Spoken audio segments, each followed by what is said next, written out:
elle est arrivée à la maison avec des livres coraniques, c'est-à-dire qu'elle avait 5-6 livres de Coran, de l'islam.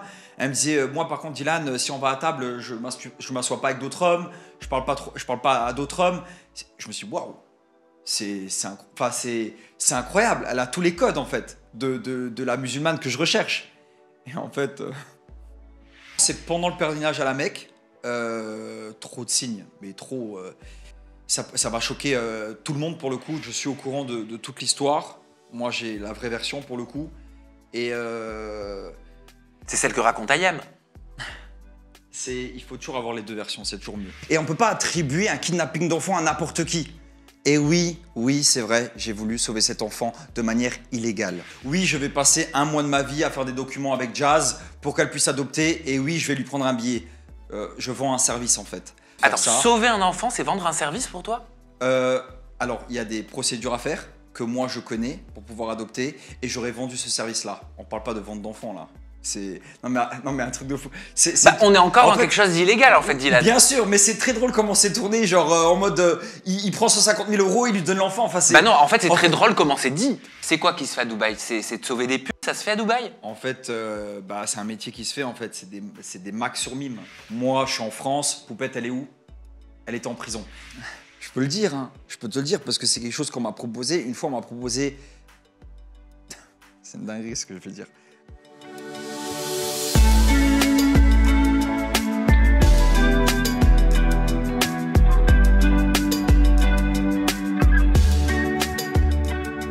Bonjour Dylan Thierry. Bonjour Samzira, ça va? Ça va? Félicitations pour le nouveau studio. Merci. Ça change. Il paraît, Dylan, que t'aimes quand ça fait mal. Il commence. Par rapport à quoi? T'es pas un peu maso? Je sais pas par rapport à quoi tu dis ça. Venir en interview une seconde fois? Mais en fait, quand t'as rien à te reprocher, tu peux parler publiquement et dire ta version des faits. Tu sais, le problème, c'est que quand tu parles pas, les gens parlent pour toi. Et j'avais envie de m'exprimer aujourd'hui et c'est pour ça que d'ailleurs c'est moi qui t'ai contacté pour m'exprimer une seconde fois. Alors Dylan Thierry, au cours de cette interview, tu vas réagir à de nombreuses accusations ou polémiques qui te concernent depuis notre dernier échange. Pour commencer, je te propose d'écouter un audio de toi sorti par le rappeur Booba et c'est un sujet très sérieux. Non, c'est pas vrai. Sorti par Sandra, que j'ai envoyé à Sandra, qui était ma meilleure amie, vice-présidente de l'association, qui a envoyé à Booba. Et voici ce que Booba a diffusé. Si je veux sauver une fille, regarde comment ça va se passer et regarde qu'est-ce qui va se passer. Écoute bien. En fait, pour sauver une fille, par exemple, qui est à Madagascar, imagine, il y a une petite fille de 3 ans, 4 ans ou 5 ans. Elle est à Madagascar, elle n'a pas de famille et tout ça. Moi, je dois la faire venir en Europe pour que ça devienne ma fille. En fait, je vais prendre le passeport de n'importe quel pote à moi qui a une fille noire, parce qu'ils sont noirs à Madagascar, noirs, métis, peu importe. Je vais prendre son passeport, je vais lui dire qu'il me le donne. Lui, il va faire déclaration de perte un petit peu plus tard. Et en fait, avec ce passeport-là, c'est comme si j'étais venu avec elle à Madagascar. Et en fait, je repars avec elle en Europe. Tu vois, mais avec le passeport, parce qu'eux, ils regardent la photo, mais vite fait, tu vois, j'aurai la fille, elle sera à ma main. Et après, en fait, avec ce passeport-là, elle rentre. Tu vois ce que je veux dire? Avec moi. Est-ce que tu as conscience que tes propos sont graves dans cet audio? Alors, j'en ai conscience. Parce que ce que je dis, je ne l'ai pas fait. Même si au moment où je fais cette note vocale, j'avais envie de le faire. Au moment où je fais cette note vocale-là, il faut remettre les choses dans leur contexte. Je suis à Madagascar, entouré d'enfants qui meurent, entouré d'enfants que j'ai envie de sauver. Et c'est vrai que quand tu es à Madagascar, tu trouves toutes les solutions possibles pour sauver des enfants. Hélicoptère, bateau, prendre un passeport. Tu fais tout pour sauver le moindre enfant. Alors j'ai envoyé cette note vocale à ma meilleure amie, qui était Sandra, la vice-présidente de l'association, en disant qu'il y avait une petite fille qui était en train de mourir et que je voulais la sauver et que j'essayais de trouver des solutions en fait pour sauver cet enfant. Alors je sais que la note vocale elle peut choquer, mais encore une fois je parle à ma meilleure amie et c'est quelque chose que je n'ai pas fait. C'est quelque chose que j'ai dit, c'est quelque chose que j'ai pensé sur le moment même, mais encore une fois je n'étais pas à Dubaï sur un transat, j'étais à Madagascar entouré d'enfants qui meurent. Et c'est pour ça qu'à ce moment-là, je veux juste sauver un enfant en fait. Alors c'est quelque chose en effet que tu n'as pas fait, a priori c'est quelque chose que tu as pensé, c'est ce que tu dis, la pensée a priori n'est pas condamnable, mais en tout cas n'est pas considérée comme morale du tout. Est-ce que tu as conscience que cette pensée, cette volonté, elle peut s'apparenter à une forme de trafic d'enfants? Pas du tout. Parce que quand tu veux sauver un enfant, tu n'es pas du tout dans un délire de trafic d'enfants. Alors, ça serait illégal de le faire, mais je pense que c'est aussi très illégal de laisser mourir des enfants. Est-ce que tu n'utilises pas le terme « sauver » pour te cacher derrière le terme « kidnapper » qui serait peut-être le bon? Est-ce que le terme « sauver », il n'est pas pour, quelque part, anticiper ce qui pourrait se passer si cet audio devait sortir? Mais dis-moi, non, mais quel est l'intérêt pour moi de kidnapper cet enfant? Ah bah ça, c'est à toi de me le dire. Non, parce que ça, c'est une note vocale. Quel est l'intérêt pour moi de sauver cet enfant? Ou pour toi, ou pour les haters, de kidnapper cet enfant? Attends, je m'appelle Dylan Thierry, on kidnappe pas des enfants, c'est pas un Kinder Surprise, tu le mets pas dans un avion et hop. Enfin, ça marche pas comme ça. Bah, si le kidnapping n'existait pas, ça se saurait. Oui, mais il faut quand même rester lucide, ça, c'est des choses qui existent, c'est des choses qui sont graves, et on peut pas attribuer un kidnapping d'enfants à n'importe qui. C'est quand même un sujet assez grave. Bien et tu sûr. peux pas donner un influenceur qui a fait une note vocale à sa meilleure amie parce que à ce moment-là, je voulais sauver cet enfant-là. Mais tu peux pas dire c'est grave en fait.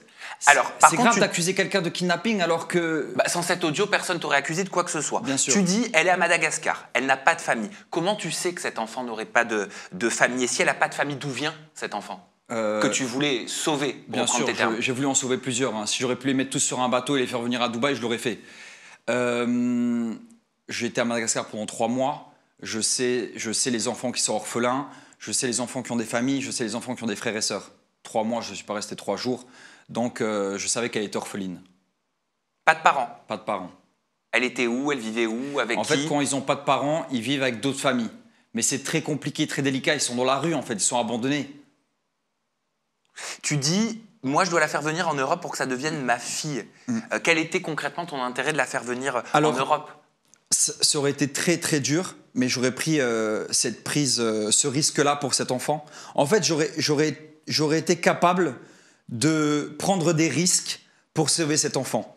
J'aurais été capable de trouver des solutions au moment où elle se retrouve au Luxembourg, parce que je sais que Dubaï, ça aurait été compliqué. Au moment où elle se retrouve au Luxembourg, j'aurais tout fait en expliquant les choses à la loi, à la justice, que cet enfant n'avait pas de parents, qu'elle était à 2 doigts de mourir et que je l'ai ramené illégalement ici. Mais qu'est-ce qui te dit que cet enfant, elle aurait aimé quitter son pays d'origine, être arraché de son pays d'origine pour arriver en Europe? On parle d'un enfant qui est en train de mourir de faim, qui est malade, qui a à 2 doigts de la mort. Et pourquoi pas, dans ce cas, Dylan Thierry, utiliser la voie légale?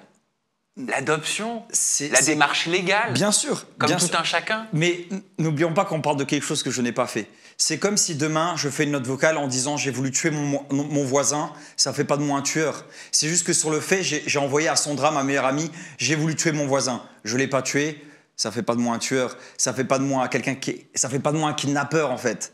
Non, mais ça fait de toi un influenceur dont beaucoup ont envie de comprendre la pensée, le cerveau et le fonctionnement de son cerveau pour pouvoir dire des choses pareilles. D'ailleurs, tu poursuis en disant, en fait, je vais prendre le passeport de n'importe quel pote à moi qui a une fille noire. Je voulais te faire réagir à cette déclaration-là. Je voulais savoir si tu insinuais que toutes les petites filles noires se ressemblent. Je pense que la photo qui fait 1 ou 2 cm sur le passeport, et vu le monde qu'il y a dans un aéroport, je pense que ça aurait pu passer. Voilà. Alors, il faut faire attention à ce que je dis parce que c'est des choses qui ne se font pas, qui sont illégaux ou illégales? Ce sont des choses qui sont illégales. Ok, c'est des choses qui sont illégales, c'est quelque chose que je n'ai pas fait, c'est quelque chose que j'ai pensé, mais en fait, personne ne peut se mettre à ma place parce que personne n'était à ma place à ce moment-là. Tu sais, j'étais à Madagascar entouré d'enfants qui étaient en train de mourir. Et oui, c'est vrai, j'ai voulu sauver cet enfant de manière illégale. Mais est-ce que la solution, c'est de les kidnapper? Est-ce que la solution, c'est de les prendre? Est-ce qu'il c'est pas mieux, en fait, de passer juste par la voie légale? Bah, bien sûr que si, et tu as totalement raison, c'est pour ça que je ne l'ai pas fait. Mais il ne faut pas oublier que je parlais à ma meilleure amie. Et tu sais, Sam, si je fouille dans ton téléphone et je vais voir ce que tu écris avec ton meilleur ami, je pense sûrement qu'il y a des choses qui sont peut-être pas à ce niveau-là, mais je pense que n'importe qui va regarder cette vidéo-là, qui communique avec son meilleur ami, je suis sûr qu'il peut y avoir des petits trucs bizarres. Parce que, en fait, j'avais confiance en cette personne. À ce moment-là, en fait, je suis là et je lui dis « Sandra, je veux sauver cet enfant. Si je veux sauver cet enfant-là, je prends le passeport de mon meilleur ami. Bam, j'essaie de passer. » En fait, j'essaie de trouver des solutions qui sont bien évidemment bêtes, mais à ce moment-là, je suis désespéré. Tu sais. Mais c'est des solutions qui font peur quand on les entend. Est-ce que ça, tu le conçois? Est-ce que tu peux te mettre à la place d'une grande partie du public, des utilisateurs des réseaux sociaux qui sont face à cet audio? On se dit, mais attends, mais le mec, il veut kidnapper une petite fille noire à Madagascar, l'amener en Europe. En plus, tu parles avec des mots, des termes. C'est quand même, c'est C'est pas correct. Non, mais je suis totalement d'accord avec toi et je sais que ça peut choquer. Et c'est pour ça que je suis là pour m'exprimer par rapport à ce sujet-là. Parce que, mais encore une fois, personne n'était à ma place à ce moment-là. Personne n'était à Madagascar. Personne n'était entouré de ces enfants-là. Et comme je l'ai dit, je l'ai déjà dit en story, si j'avais pu prendre tous ces enfants-là, les mettre sur un bateau et les ramener à Dubaï, je l'aurais fait.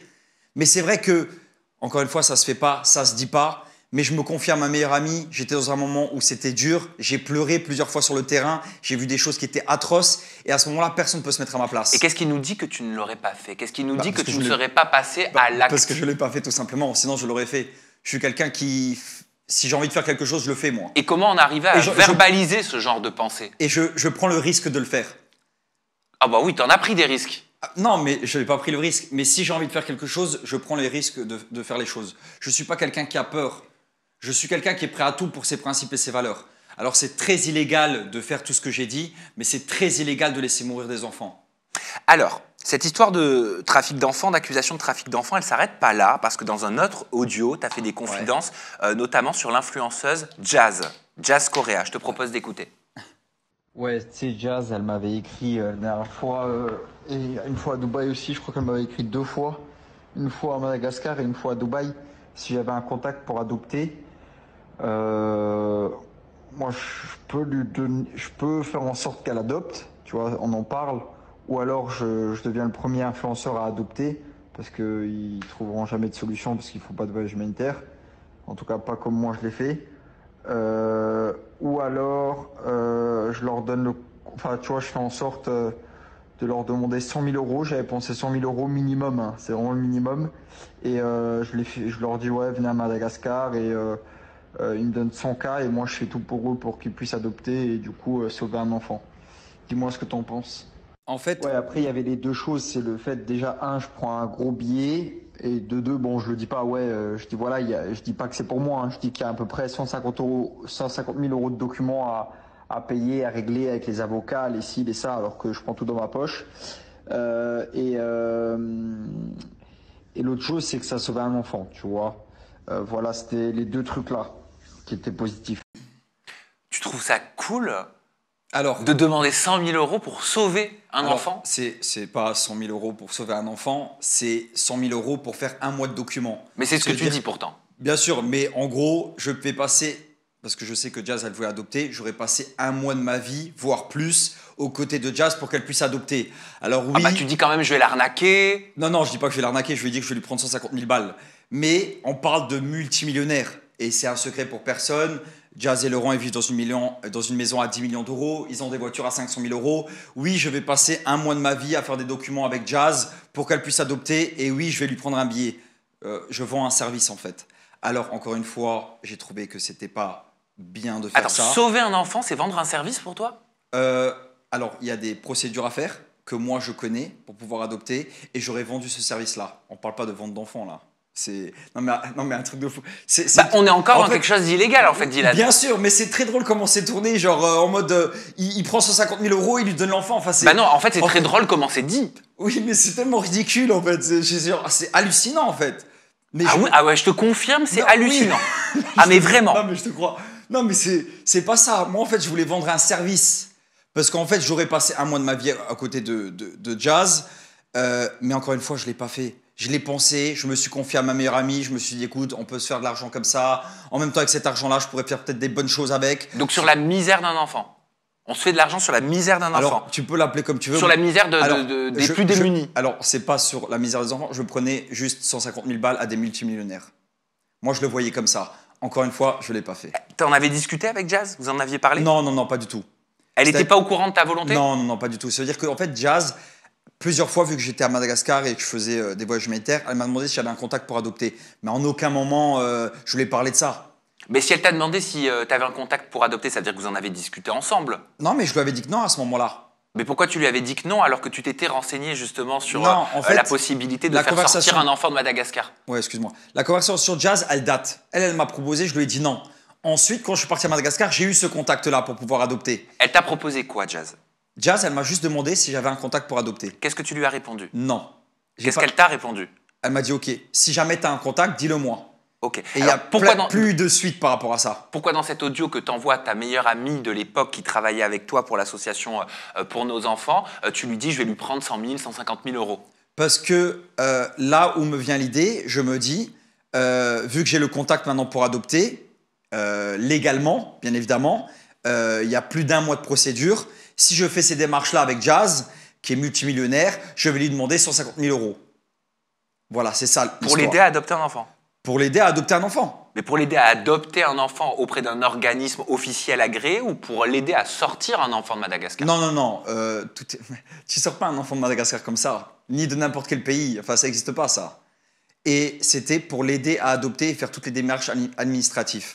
Voilà, c'est ça. Mais en fait... Il y a des organismes pour ça. Hein. Je sais, mais... Ils n'ont pas attendu Dylan Thierry. Hein. Je sais. C'est pour ça qu'encore une fois, je ne l'ai pas fait. Mais en fait, moi, ce qui m'a vexé, et là où ça a été très mal fait, et vraiment, c'est vraiment pour me salir, parce que quand même, on n'oublie pas que les notes vocales sont sorties, c'est des messages privés de base, qui n'ont pas à sortir, où je me confie à une personne que j'aimais à ce moment-là.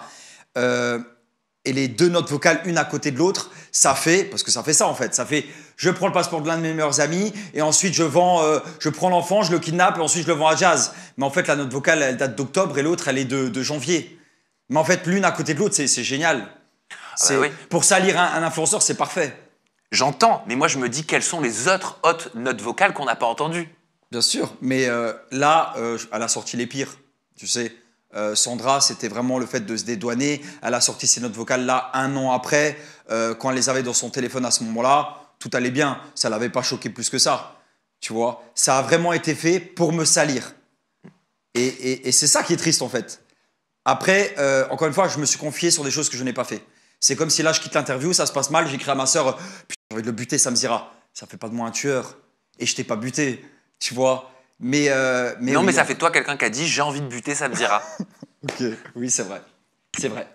En parlant de se dédouaner, Jazz, elle a réagi une première fois. Elle a réagi en 2 temps. Dans un premier temps, elle a dit moi je me dédouane complètement. Elle était plutôt très calme. Et elle poursuit en disant il me doit des excuses publiquement, Dylan Thierry. Est-ce qu'elle avait raison de se dédouaner, Jazz Correa? Elle avait totalement raison de se dédouaner parce qu'elle était au courant de rien. Encore une fois, elle m'a juste posé la question si j'avais un contact pour adopter. À ce moment-là, je lui avais dit non. Et en fait, elle n'est pas du tout au courant que ce que je dis à ma meilleure amie. Personne n'est au courant, en fait, à part ma meilleure amie. Donc, elle a raison de se dédouaner. Qu'est-ce qu'elle t'a dit? Est-ce qu'elle t'a appelé? Est-ce que vous en avez parlé quand ces audios sont sortis? Non, j'avais vu son mari à la salle de sport, mais on en a parlé vite fait, mais on connaît le milieu. En fait, on connaît... En fait... Non, mais parce que Jazz, elle s'emballe vite. Je veux dire, Jazz, tu critiques ses cheveux, elle va faire une story sur les réseaux sociaux et elle va dégommer l'influenceur qui l'a fait. Toi, elle te dégomme pas du tout à ce moment-là. C'est pas chelou? Bah, de un, parce qu'elle me connaît. Parce que déjà, tu me dégommes pas sans raison. En fait, on connaît le milieu. Moi, j'ai rien proposé à Jazz, j'ai pas essayé de l'arnaquer, j'ai pas essayé de lui vendre quelque chose. J'ai parlé à ma meilleure amie. Et on sait que dans ce milieu-là, on est entouré de pourriture. Des gens qui sont là juste par intérêt. Quand tout va bien, tout le monde est là. Dès que ça commence à puer, hop, il y a des notes vocales qui sortent, il y a des trucs, il y a des rumeurs, des machins. Parce que moi, avec Sandra, normalement, cette conversation-là, tout ce qui s'est dit là et tout ce qui m'a sali devait rester intime. Ça, cette conversation, tout ce qu'on entend là, normalement, ne doit pas exister. C'est des choses que j'ai dit où j'ai eu les larmes au cœur, où j'ai eu le sang chaud, où je voulais faire de l'argent. Mais c'est des trucs que j'ai dit à ma meilleure amie.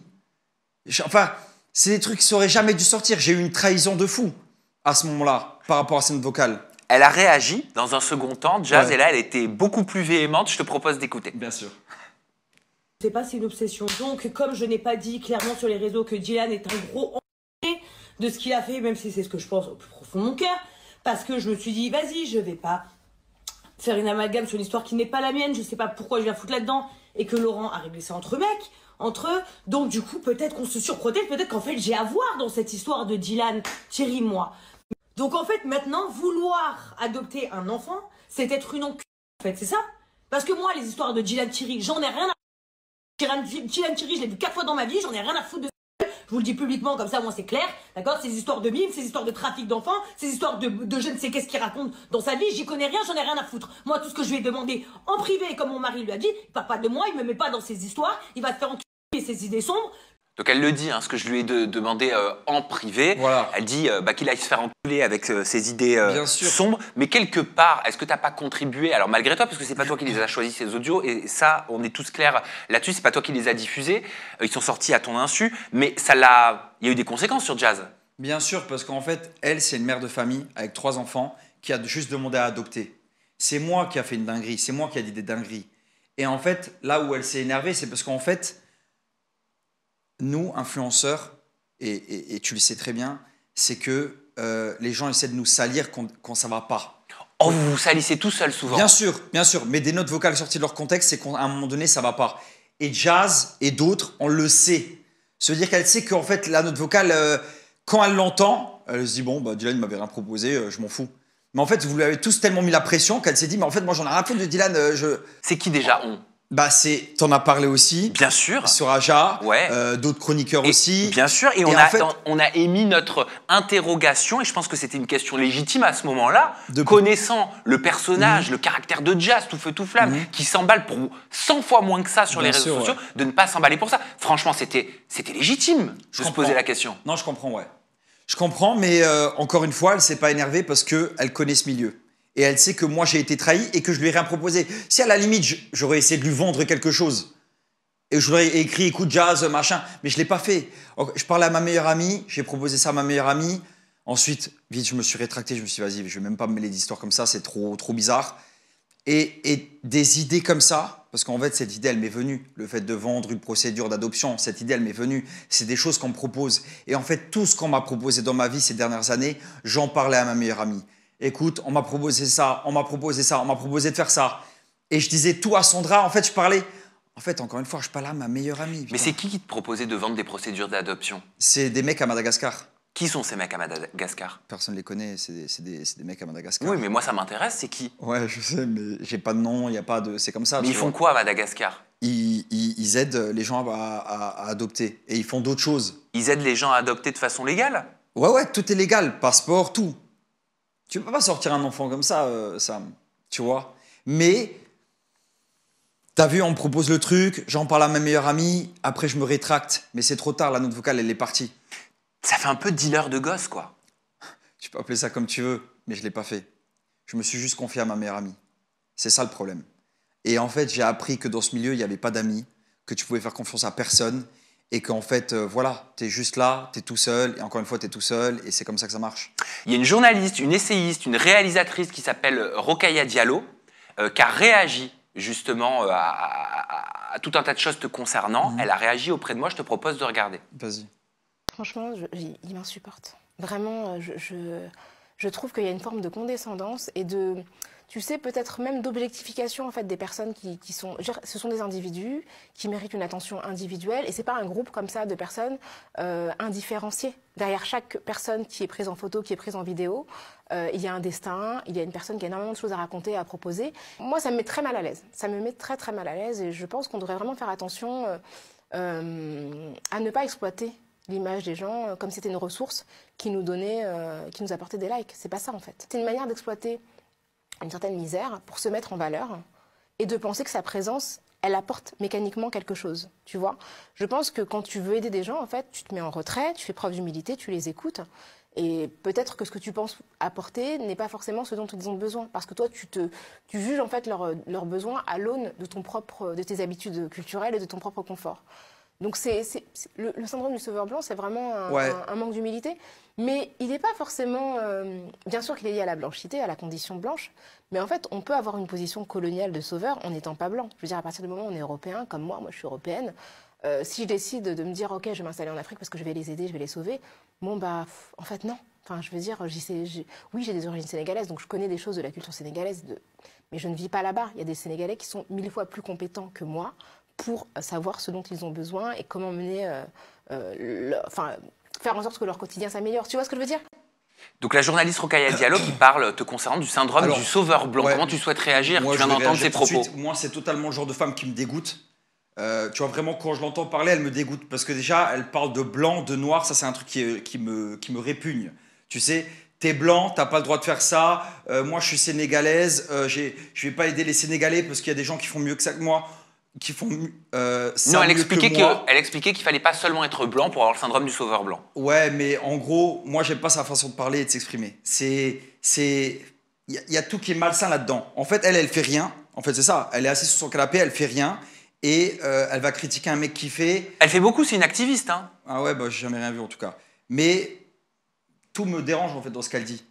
Parce qu'il y a le truc du sauveur blanc, tu sais, comme si j'allais sauver des noirs parce que Bah je en suis fait, blanc. elle parle d'exploitation, ça on en parlait dans la première interview qu'on avait fait. L'exploitation de quoi Bah, exploitation de photos, de visuels, de vidéos Ok. qui se font sur la Mais- misère d'autrui Oui, mais pour c'est se parce que valoriser sur les réseaux sociaux. Oui, c'est parce que je suis Dylan Thierry.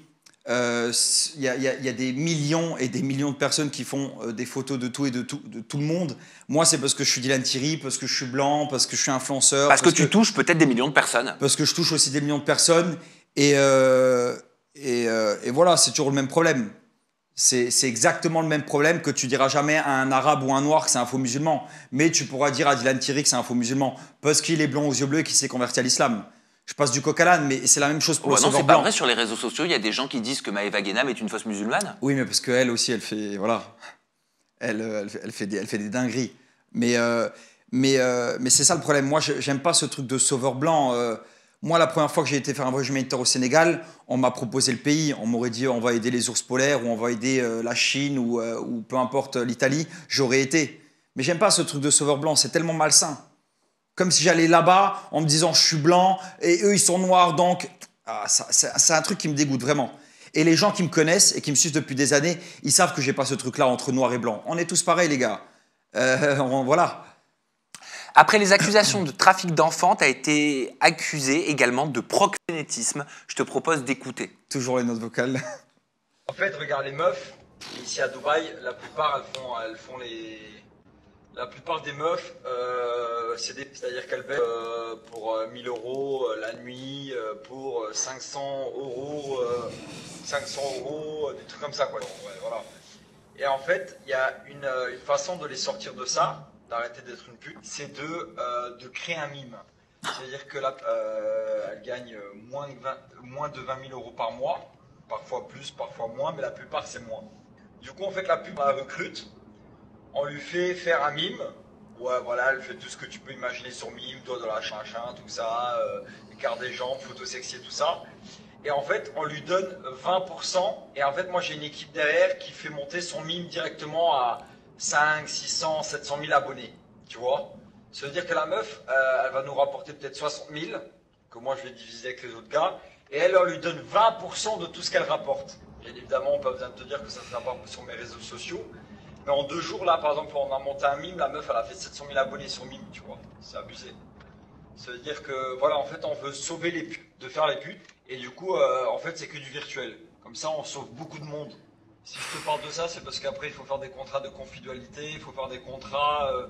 parce qu'en fait, l'argent de mime, ça va directement sur son compte. Et nous, elle doit nous faire le virement tous les mois. C'est-à-dire qu'il faut un contrat béton, comme quoi elle est obligée, machin, tout ça. Et après, on a des hackers qui peuvent faire sauter son compte. Donc après vouloir sauver des enfants noirs, tu veux sauver des putes. Ma soeur, elle rigole derrière. Non, mais parce que c'est une note vocale que j'ai envoyée à ma meilleure amie. C'est quelque chose qu'on m'a proposé à Dubaï et c'est quelque chose qui se fait à Dubaï actuellement. On m'a proposé de faire ça. J'en ai réfléchi, j'en ai parlé à mon agent qui était ma meilleure amie. Et après, par la suite, je me suis rétracté et je n'ai rien fait de tout cela. Mais c'est quoi qui se fait à Dubaï? Parce que je te vois pas fier en écoutant cet audio. Ah hein. non, c'est dégueulasse. C'est quoi qui se fait à Dubaï? C'est de sauver des putes? Ça se fait à Dubaï? En fait, c'est un métier qui se fait, en fait. C'est des max sur mime. Donc il y a des putes à Dubaï? Bien sûr. Bien sûr, oui. Et en fait, tu les recrutes, tu les fais monter sur des réseaux sociaux, tu fais les photos, tu fais tout ce qu'il y a à faire. Et tu vends, en fait, cette femme-là sur la plateforme Mime. C'est un trafic de putes, Non, comme c'est tu pas- dis, ou c'est du proxénétisme? Non, c'est ni du proxénétisme ni un trafic, c'est un métier qui se fait. Alors, bien évidemment, c'est parce qu'on est en 2024. C'est un métier qu'on m'a proposé parce que je connais du monde, parce que je suis connu et tout ça. J'en ai parlé à ma meilleure amie et elle a sorti la note vocale. Je ne l'ai pas fait. Je ne l'ai pas fait de un, parce que par rapport aux mamans de ces filles-là, je me suis dit que ça ne se ferait pas. Et surtout vis-à-vis de ma religion, même si c'est une honte à ce moment-là, en entendant ces notes vocales-là, que je parle de religion. Mais c'est un truc que j'ai pas fait. Mais c'est vrai que je me suis confié à ma meilleure amie. Ce qu'on m'a proposé, je lui ai proposé. Et on m'a proposé pire que ça. On m'a proposé des dingueries à Dubaï. Qu'est-ce Et qu'on t'a proposé de pire que ça? Je peux le dire, hein. Je peux te le dire parce que c'est quelque chose qu'on m'a proposé. Une fois, on m'a proposé. C'est une dinguerie ce que je vais dire. Mais une fois, on m'a proposé de vendre des armes et de les rendre par la suite. C'est quelque chose qu'on m'a proposé. Je crois que j'en avais pas parlé avec Sandra parce que le mec directement quand il m'a proposé ça, je lui ai dit écoute, moi je veux pas rentrer là-dedans. Je sais pas à quoi vont servir ces armes-là. Me mets pas dans ces trucs-là. Quel et j'ai type refusé d'armes? directement là. Je sais pas, je suis pas rentré dans les détails, mais des armes, tu connais. Oui, mais pour destiné à qui? Je sais pas. J'ai pas voulu comprendre parce que je sais pas si j'investis dans des armes, ce que je n'aurais pas fait, à quoi ils auraient servi. Mais c'est marrant, Dylan Thierry, parce mais que c'est Dubaï, mais c'est moi, la vie dans laquelle on. Moi, on me propose pas de vendre des armes. Mais moi, je suis à Dubaï et j'étais, et je te le dis sincèrement, il y a 2 ans, 3 ans, j'étais entouré de pourriture, de gens qui voulaient que me faire. Là, ça fait 1 an et demi, tu peux demander à ma famille, à mon entourage, j'ai dégagé tout le monde. Eh ben, on va en parler Que ça également. soit les gens qui avaient dans l'hôtel au Five Palm, que ça soit ma vice-présidente qui m'a insulté sur les réseaux sociaux, qui s'est dédouané de moi envers la justice, qui a sorti des notes vocales de son contexte, toutes ces pourritures d'entourage, j'ai dégagé tout le monde. Mais quand tu dis, Dylan Thierry, parce que je veux quand même que tu nous expliques ta pensée, c'est important parce que tu l'as eu pensé, tu l'as dit, tu l'as verbalisé. Elle va nous rapporter 60 000 que je vais diviser avec les autres gars. Déjà, qui sont ces autres gars? Est-ce que c'est les pourritures dont tu parles? C'est les pourritures dont je parle. Avec qui aujourd'hui je ne suis même plus en contact. Parce qu'en fait, c'est que des gens qui vont te proposer des trucs farfelus. De l'argent facile, des trucs sales, des trucs avec des femmes, des trucs avec de la drogue, des femmes, que des trucs sales. Mais donc ça veut dire que sur ces 60 000, tu as eu pensé laisser que 12 000 à la jeune femme qui était donc exploitée, parce que tu comptais prendre 80%, donc 48 000 euros, et lui laisser à peine 12 000 euros. Est-ce que tu trouves que c'est humain ? Est-ce que tu trouves que c'est pas de l'exploitation? C'est une volonté d'exploiter une femme qui déjà, peut-être, fait la pute, comme tu dis, par choix ou peut-être pas par choix. Bien sûr. Ma réponse, elle est dans mes actes. T'as vu? Moi, je pense que tu peux dire ce que tu veux à quelqu'un, lui dire je t'aime, t'es l'homme de ma vie et tout ça, mais s'il n'y a pas d'acte, ça sert à rien. J'ai eu des paroles qui ont été déplacées et qui me dégoûtent, mais il n'y a pas eu d'acte derrière. Voilà. C'est la seule chose que j'ai à dire. Oui, moi, ce que j'ai à dire, c'est que j'entends beaucoup le mot « sauver », Dylan Thierry. Sauver les enfants à Madagascar, sauver les putes. Mais tu es qui, toi, Dylan Thierry, pour vouloir sauver, c'est quoi cette phrase sauver tout le monde? Je suis quelqu'un qui a été très, très con et très, très mal entouré. Je suis sûr de ça. Aujourd'hui, où mon entourage est très restreint, il n'y a plus de trucs bizarres. Ça fait 1 an et demi, tout est clean, tout va bien dans ma vie. On m'a proposé des trucs et j'étais... je parlais de tout à ma meilleure amie. Je lui disais tout. Elle pleurait avec moi au téléphone, elle était là, elle était présente et je lui disais tout. Tout ce qu'on me proposait de bizarre, je lui disais. Et ben voilà, regarde. Note vocale, merci, au revoir, Dylan. Et voilà. Est-ce que tu parraines des filles? C'est-à-dire? Est-ce que tu parraines des filles pour des plateformes intimes, privées, telles que Mime? Non. Ou OnlyFans? Non, pas du tout, non. Est-ce que tu prends 10% sur les filles que tu parraines avec un pourcentage que tu as à vie? Parce que c'est ce qui se pratique. Hein. Non, je fais pas du tout ça et les gens le savent. Par contre, je parraine des enfants, tous les mois, ouais. Mais je parraine pas de femmes pour qu'ils gagnent de l'argent salement, entre guillemets. Donc tu prends aucun pourcentage, tu prends 0 euros sur des filles que tu mettrais en relation avec les plateformes comme Mime ou OnlyFans pour développer des contenus à caractère érotique ou pornographique. Wallah que non. Non, bien sûr que non. Mais toi qui te dis justement un bon musulman, toi qui dis faire la prière, toi qui dis être pieux, toi qui dis être croyant, toi qui dis être droit, est-ce que tu n'as pas l'impression, Dylan Thierry, quelque part de salir la religion musulmane, de salir la communauté musulmane de par ces horreurs qu'on voit sortir sur les réseaux? Totalement. Ne prenez surtout pas exemple sur les dires que j'ai pu avoir. Je salis la religion, oui, c'est un fait, surtout avec ce genre de note vocale-là. L'islam est parfait, l'homme ne l'est pas du tout, et moi encore moins. Non, je ne suis pas du tout un exemple à ce moment-là. Je ne dis pas que je suis quelqu'un de bien et que je suis un exemple, ça je ne l'ai jamais dit.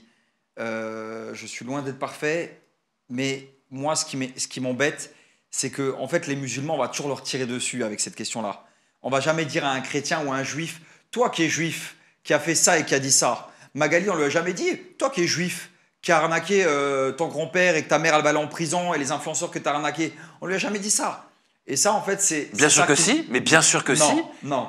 Moi, j'ai Non, été non. le premier à peut-être dans ce cas-là à le faire sur Aja. Peut-être toi, mais en fait, moi, c'est toujours les musulmans. C'est toujours le musulman. Ouais, mais toi qui es musulman, Bien sûr. qui salit l'islam. Mais non, mais t'as On va raison. jamais dire à un juif ou à un chrétien, toi qui es chrétien, qui va à l'église le dimanche et qui porte la croix, qui a niqué hier soir avec 2 timbres. On va jamais lui dire ça. Ah bah. Et en fait, ça, c'est toujours le truc pour salir Alors, le musulman. t'as raison sur une chose. Salir l'islam. T'as Et t'es raison. d'accord avec moi, T'as ça raison. Ouais, non, mais je vais te donner raison sur une chose, Dylan Thierry. T'as raison sur une chose, c'est que les musulmans prennent cher dans notre pays. C'est vrai. Bon, toi, tu n'y habites plus. Mais ils prennent cher C'est en vrai. France. La religion musulmane, c'est devenu un punching ball Bien sûr. dans notre pays et c'est devenu vecteur Bien sûr. de visibilité dégueulasse pour certains. Bien sûr. Mais tu veux que je te dise, je pense que tu en fais partie. Et je pense que ce que tu fais et les discours que tu tiens, c'est dégueulasse aussi envers la religion. Et il ne faut pas te cacher justement derrière justement cette religion et les musulmans qui souffrent, une partie des musulmans qui souffrent justement de leur religion qui malheureusement est devenue un punching ball. Voilà mon vrai avis. Non, non, je suis d'accord avec ce que tu dis. En fait, Mais t'es le premier à salir, alors non pas Oui, oui, peut-être les musulmans, mais quand tu dis Kamel, dans un audio qui est sorti, Kamel le monteur, c'est le pur arabe de merde. alors un arabe n'est Même pas c'est un arabe et j'ai du mal avec les arabes. Ouais, alors un arabe, c'est pas un musulman déjà. C'est toi qui as dit Non, mais ça. un arabe n'est pas un Tout musulman. à fait, c'est ce que j'ai dit juste avant. Voilà, c'est très important de savoir qu'un arabe n'est pas un musulman. C'est ce que j'ai dit juste Un avant. Algérien n'est pas un musulman. Du moment que tu fais pas tes 5 prières par jour, du moment que tu ne pries pas, tu n'es pas considéré comme musulman. Complètement. Celui qui vient s'asseoir en face de toi et te dit je suis musulman et qui prie pas n'est pas musulman. Voilà, ça il faut se le faut se le Cependant, dire. tu vis à Dubaï. Et Tu vis aux Émirats Arabes Unis. et Est-ce que tu penses que ton discours, il est uni? alors moi j'ai aucun problème de dire c'est un Italien de merde, c'est un Luxembourgeois de merde, c'est un Arabe de merde. Je n'ai aucun problème avec ça et personne n'est jamais venu me voir en face en disant ouais mais t'as insulté les Arabes. Frérot, détends-toi. Tout le monde sait que je suis pas raciste. Je parle pas de toi, je parle en général. Mes petits frères sont arabes, ma sœur elle a été mariée avec un noir, mes oncles sont noirs.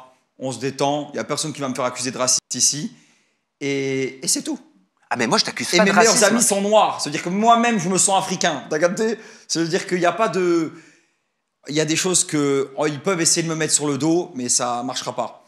Et par rapport à l'islam, parce que ça, c'est un truc qui me touche, je ne suis pas un exemple de l'islam. Je ne suis pas imam. J'ai fait beaucoup d'erreurs dans ma vie. Je suis médiatisé. Et déjà, ça, c'est des trucs qui ne vont pas avec l'islam. Pour commencer. Et juste pour revenir, et j'aimerais qu'on clôture cette phrase-là parce que c'est Bien toi qui l'as prononcée, c'est personne d'autre, Bien sûr. Dylan Thierry. Vas-y. Même c'est un arabe et j'ai du mal avec les arabes. Tu dis pas un arabe, tu dis j'ai du mal avec les arabes. Pourtant, tu vis aux Émirats Arabes Unis. Unis, ouais, je sais. Moi, vu que je suis un petit babtou, pas mal de fois, certains Arabes ont essayé de me faire. Voilà. Et parce que je traîne aussi avec des Arabes et parce que je traîne aussi avec des personnes qui viennent d'Afrique. Alors, logiquement, si je traînerais avec des Italiens, j'aurais dit, ouais, les Italiens, ils ont essayé de me faire. Mais je traîne avec des Arabes. Donc, c'est pas la première histoire que j'ai avec un Arabe, encore une fois. Et en plus, j'envoie ça à une Arabe. Mais alors, dans ce Sandra, cas, c'est une Arabe. Quand je l'envoie ça, c'est une Algérienne. Mais alors dans ce cas, c'est-à-dire que tu généralises des comportements, des agissements, des actions, tu prêtes Tu sais- des actions aux Arabes, Oui. alors qu'il y a quelques instants, tu nous disais qu'il ne fallait pas prêter certaines actions aux musulmans. T'as totalement raison et je sais que tu veux me faire là, mais je vais te dire un truc, même entre Arabes, ils le savent. T'as capté? Moi, je le dis, je suis plus arabe que certains Arabes. Je suis plus africain que certains Africains. Et pourtant, je suis un pur babtou. Mais c'est comme ça. Il y a des Arabes, il y a des trucs, des fois, ça passe pas. Mais Mais il y a aussi des Français. Ouais, mais je traîne pas avec des Français, Il y c'est a ça aussi, le problème. il y a aussi des Oui, mais- Norvégiens. Oui, je sais. Mais le truc, c'est que... En fait, moi, je parle des miens. Quand je dis avec les Arabes, c'est parce que je parle des miens, en fait, à ce moment-là. Moi, je traîne avec des Arabes, je traîne avec des Noirs, je traîne pas avec des Babtous et tout ça. Ça veut dire que tu ne verras jamais dire, ouais, Babtou, machin, parce que je traîne pas avec eux. Mais tu l'as dit de toi, Babtou. Oui, je sais, mais je traîne pas avec eux. Et c'est pour ça que là, oui, je dis, ouais, j'ai du mal avec les Arabes. Là, ça fait 2 fois qu'il essaie de me faire, lui, et l'autre aussi. Mais je dis ça à une Arabe, encore une fois. Mais je comprends que ça peut être mal interprété, surtout venant d'un Blanc. Bon, est-ce que tu comprends, franchement? Non, je comprends. Là, on est dans le cadre d'un échange. Mon but est aussi de te pousser dans tes retranchements pour comprendre qu'est-ce qui se cache Bien dans ton sûr. esprit. Forcément, nous, on n'est pas dans ta tête. Hein. Bien sûr, je Et sais, ouais. peut-être qu'on est beaucoup à avoir du mal à comprendre ce qui se passe dans ta tête. Le but, c'est juste d'essayer de comprendre. C'est quoi tes raisonnements pour dire des choses comme ça? En fait, quand tu parles à ta meilleure amie, je te le dis, regarde, t'es gay, tu pourrais dire, putain, il m'a cassé les couilles, l'autre PD. Mais je parle à ma meilleure amie! C'est pas un truc que j'aurais dit publiquement parce que ça se fait pas et parce que je respecte les gays, parce que je respecte les arabes, parce que je respecte tout le monde en fait. Mais quand tu parles à ta meilleure amie, tu peux employer des mots qui sont pas bons, qui sont... Tu vois, j'ai rien contre les homosexuels, mais je peux dire, oh putain, il faisait chier le là. Mais c'était ma meilleure amie. C'était ma meilleure amie. Même, je peux lui dire, ouais, ma mère, elle m'a saoulé, celle-là, putain, elle arrête pas. Pourtant, je parle de ma propre mère. Mais ça va, là, ma mère, elle m'a saoulé, celle-là, oui, ça passe. parce que je n'osais pas employer un mot bizarre. Mais je parle à ma meilleure amie. J'espère que tu dis pas des noms d'oiseaux en qualifiant ta mère. Non, non, bien sûr que non. Même sur le coup des nerfs. Non, bien sûr que non. Mais je parle à ma meilleure amie. Tu sais, j'aurais jamais le même discours face caméra. Et j'espère que ta meilleure amie, elle t'a dit, mais comment tu parles, en fait? Non, pas du tout, jamais. Jamais. Elle me laissait parler, elle me laissait faire tout ce que je voulais, Sandra, jusqu'à ce qu'elle sorte les notes vocales. Elle les envoie à Booba. T'imagines comment c'est malsain? C'est tellement malsain. Mais au fond, ce qui est dans ce téléphone-là, et que tu partages avec ta meilleure amie, et que tu échanges avec ta meilleure amie, normalement, ça doit rester entre meilleurs amis. Moi, jamais j'ai sorti une note vocale que Sandra, elle m'a faite. Jamais j'ai dit, ouais, regarde, tac, tac, tac, elle a dit ça. Et pourtant, elle a dit des dingueries, elle aussi. Et je pourrais le faire. Mais... Tu l'as attaqué? Non, je ne l'ai pas attaqué. En justice, hein, bien sûr. Non, non, je ne l'ai pas attaqué. Tu sais, je vais te dire un truc, Sam. En fait, avec Sandra, tout allait bien. Parce que tout vient de là, en fait. Avec Sandra, qui était, je répète, la vice-présidente de l'association, qui était ma meilleure amie et qui était mon agent. Tout allait bien. On était contents. Elle m'a aidé à faire l'association. C'était mon agent. Elle me trouvait des collabs. Ensuite, il y a commencé à avoir les trucs avec les influx voleurs. Voilà, je sentais déjà un petit refroidissement. Ensuite, elle me demandait de faire des placements de produits sur des enfants en Afrique. Je le faisais pas, j'ai les notes vocales où elle C'est-à-dire faire des placements de produits sur des enfants en Afrique. Elle me disait, utilise ces enfants-là, tu utilises le savon que j'ai mis, la marque, j'ai la note vocale. Elle me dit, ouais, utilise mon savon. Le savon, il s'appelait Sandra en plus, avec un C, c'était à la base de cendre. Et elle me disait, utilise les enfants, et tu nettoies les enfants avec ce savon pour en faire la promotion. Je lui dis, Sandra, écoute, t'es folle, je peux pas faire ça. Là, ça a commencé, hop, il me fait pas de placement de produit, tout ça. Ensuite, il y a eu le truc des influx voleurs. Ensuite, il y a eu, elle porte plainte pour se dédouaner de Dylan Thierry, alors qu'elle est au courant de tout. Elle porte plainte vis-à-vis de moi et je lui en veux même pas. Tu vois, elle se dédouane des réseaux sociaux vis-à-vis de moi, elle me critique, elle me salit, je lui en veux pas. Elle porte plainte contre moi, je lui en veux pas. C'est une femme, elle a des enfants, elle a un mari, elle veut se dédouaner de la justice, je lui en veux pas. Moi, où je l'en veux, c'est les notes vocales. T'étais pas obligé de faire ça.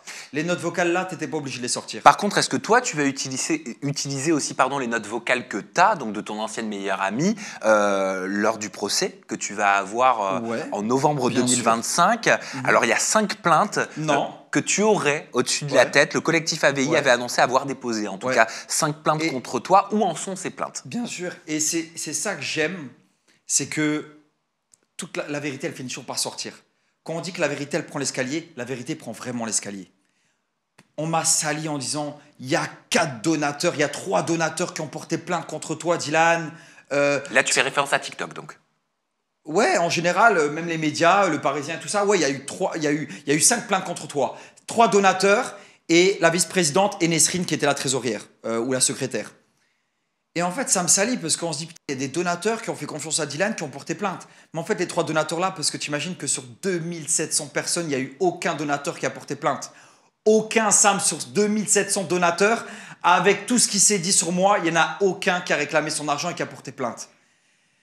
Les 3 plaintes, c'est les personnes du collectif AVI, vu qu'ils n'avaient pas assez de plaintes, vu que voilà, il n'y avait pas de plainte en fait. Ils ont fait des fausses plaintes. Une plainte pour 1 €, une plainte pour 14 € et une plainte pour 30 €.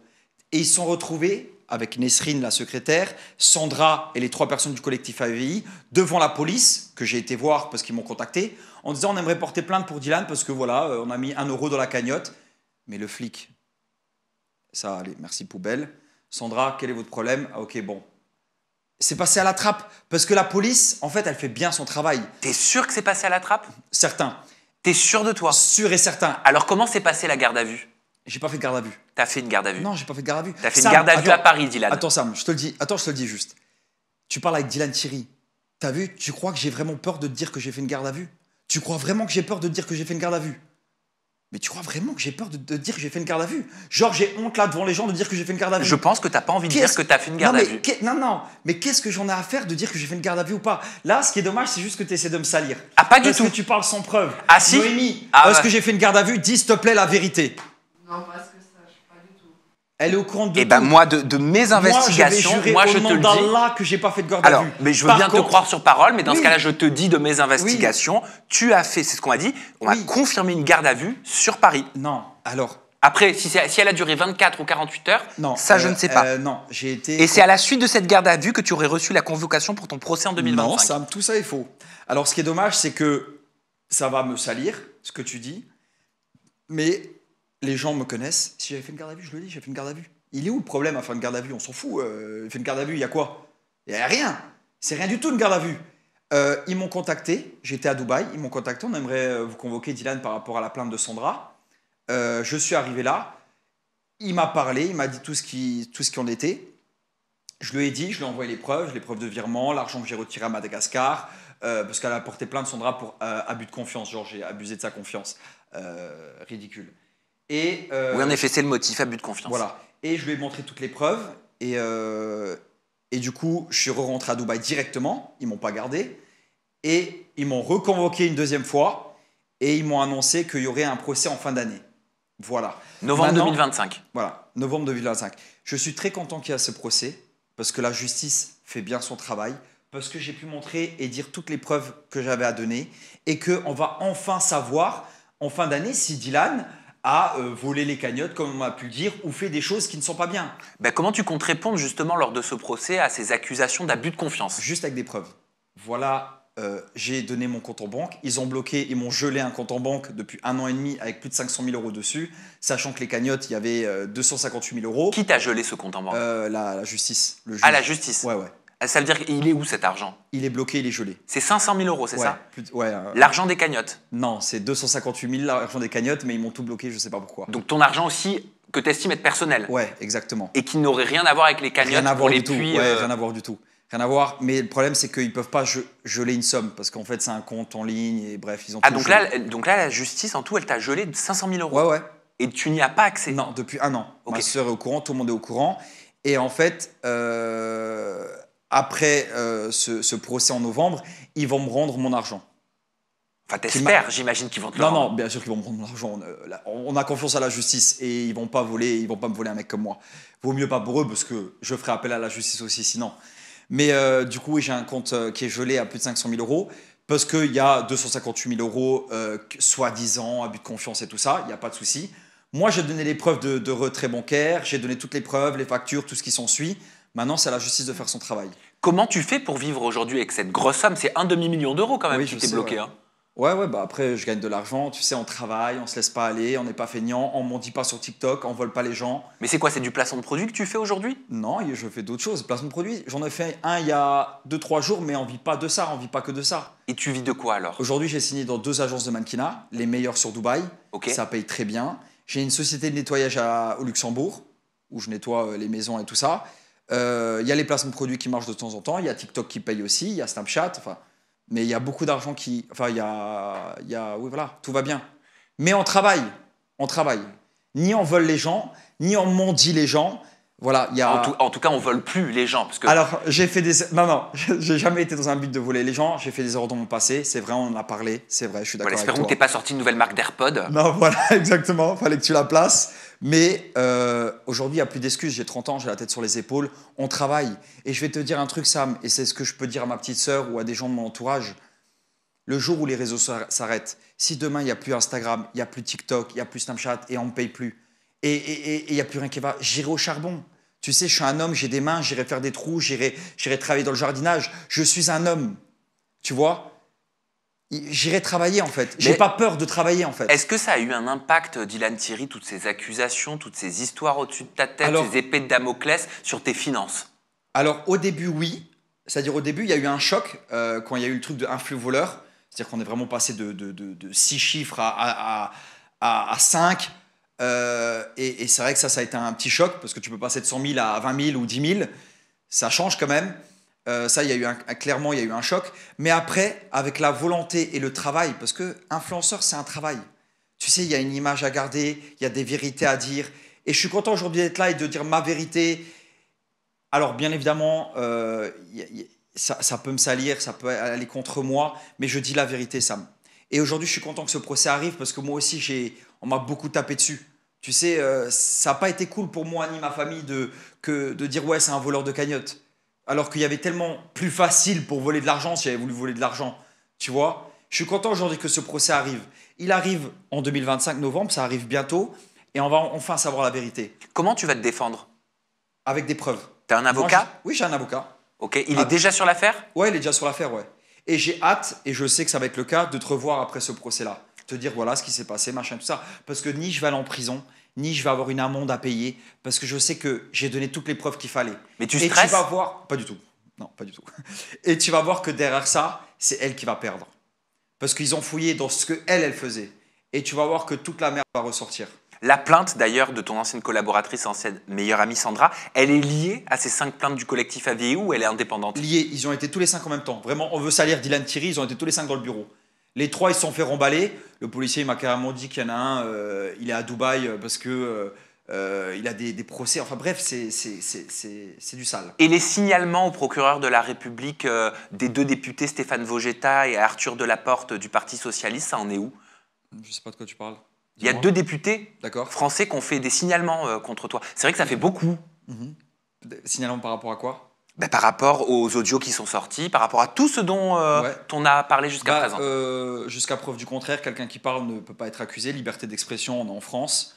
Si j'ai envie de dire que j'ai envie de tuer mon voisin et que je le tue pas, ça fait pas de moi un tueur et je ne peux Mais pas... le fait d'être signalé auprès du procureur de la République, qu'est-ce que ça te fait? Qu'est-ce que je m'en fous? Je te le dis sincèrement, je m'en fous, mais à un point... Non mais vraiment, faut être sincère, tu sais, genre vraiment ça me fait ni chaud ni froid, quoi, tu vois. Signalez, faites ce que vous avez à faire. Moi, je suis en France, Poupette, elle est où? Elle était en prison. S'il y avait des choses qui étaient à l'encontre de ce que j'avais fait, si je faisais des choses qui n'étaient pas bien, ou trop illégales, ou que j'avais détourné 258 000 €, je serais en prison comme Poupette. Pourquoi tu prends comme exemple Poupette Kenza? Parce qu'elle est en prison, parce qu'elle a été Alors elle est accusée. sortie de prison. Ok, mais elle a été en prison. Elle y est restée très longtemps et elle était enceinte. Et c'est une femme.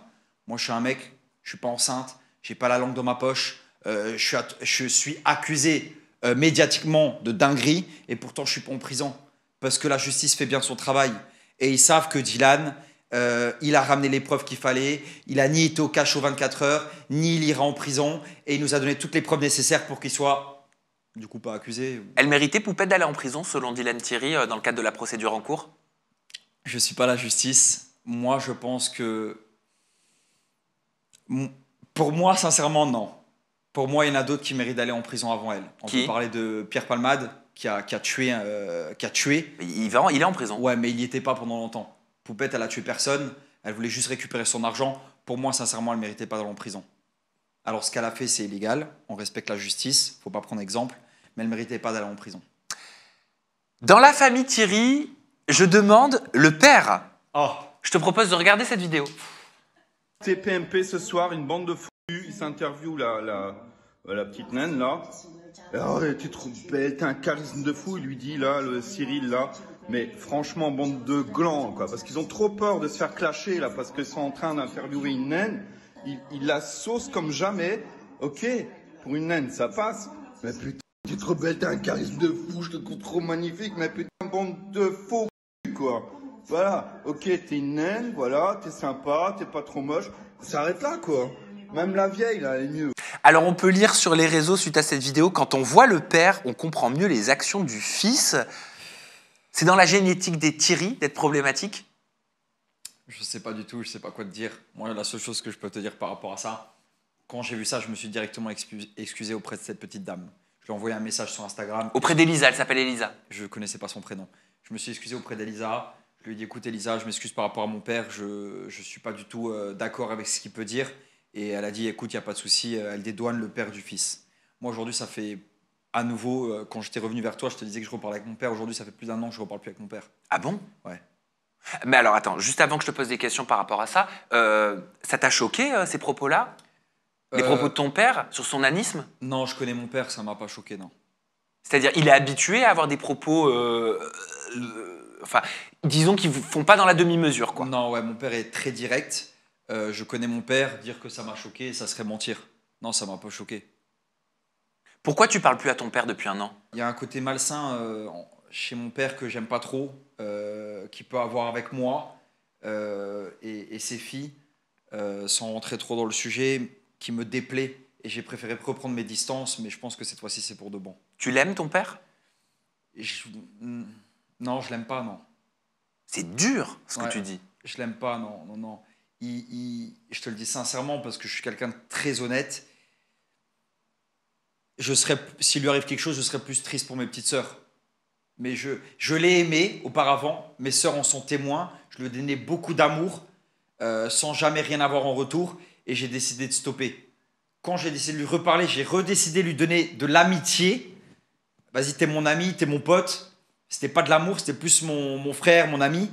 Mais de recommencer à chaque fois, c'est les trucs qu'il fait. J'ai décidé vraiment de prendre mes distances. Aujourd'hui, je veux juste qu'il se comporte bien avec mes petites sœurs, qu'il aime mes petites sœurs, qu'il donne l'amour qu'il doit donner à mes petites sœurs. Mais lui et moi, ça y est, c'est trop. T'as combien de petites sœurs? J'ai 3 petites sœurs.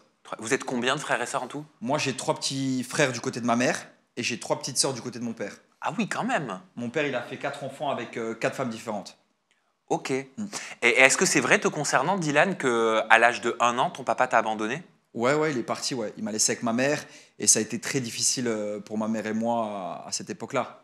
Donc, je dois beaucoup à ma mère par rapport à ça. Et pendant combien de temps tu l'avais pas vu, ton père, à partir de cet abandon, à l'âge d'1 an? Je le voyais, je l'ai revu vers 6-7 ans et je le voyais une fois tous les 3 mois. Mais en fait, je l'ai tellement idolâtré parce que j'avais pas de paternel.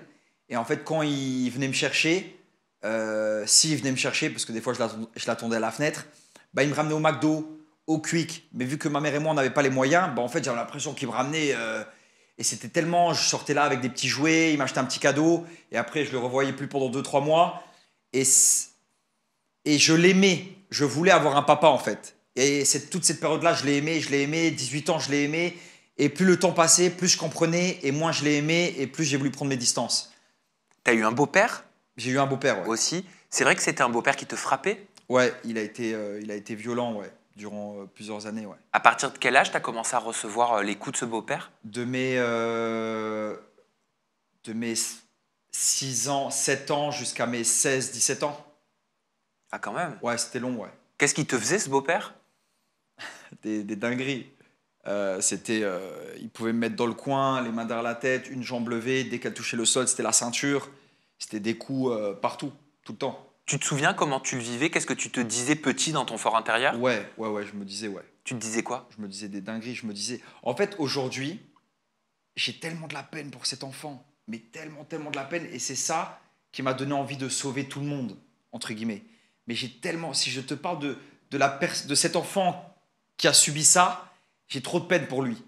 C'était triste, en fait. C'était tous les jours. À l'époque, carrément, j'étais à l'internat. Je demandais à l'internat de me garder les week-ends pour pas rentrer. Parce que c'était tout le temps sans raison, pas de télé, rien en fait, pas de jouets, tu restais dans ta chambre, il rentrait des coups. C'était non-stop en fait. Et c'était non-stop et durant 9 ans. Et 9 ans, c'est très, très, très long. Et tu peux avoir à ce moment-là des idées sombres. Mais j'aime pas trop en parler parce qu'il y a trop de détails, trop de trucs, c'est trop sale en fait. Là, on parle vraiment de dinguerie. Plus que des coups? Non, c'est que des coups. Il n'y a pas eu d'attouchement ou autre, c'est que des coups. Mais c'est sans cesse. C'est tout le temps. En fait, c'est vivre pendant 9 ans avec la peur. C'était en fait, je peux te donner un exemple. Je devais aller chercher de l'eau, des 6-packs, et il me disait, t'as 14 minutes. Si je venais à 16 minutes, j'étais mort. C'était fini. Donc j'y allais en courant, je revenais en courant, et si j'avais l'idée de me prendre une sucette ou un truc, j'étais mort aussi. C'était tout le temps en fait, pour tout le temps en fait, c'était sans cesse. T'as envie, toi, Dylan Thierry, de devenir papa?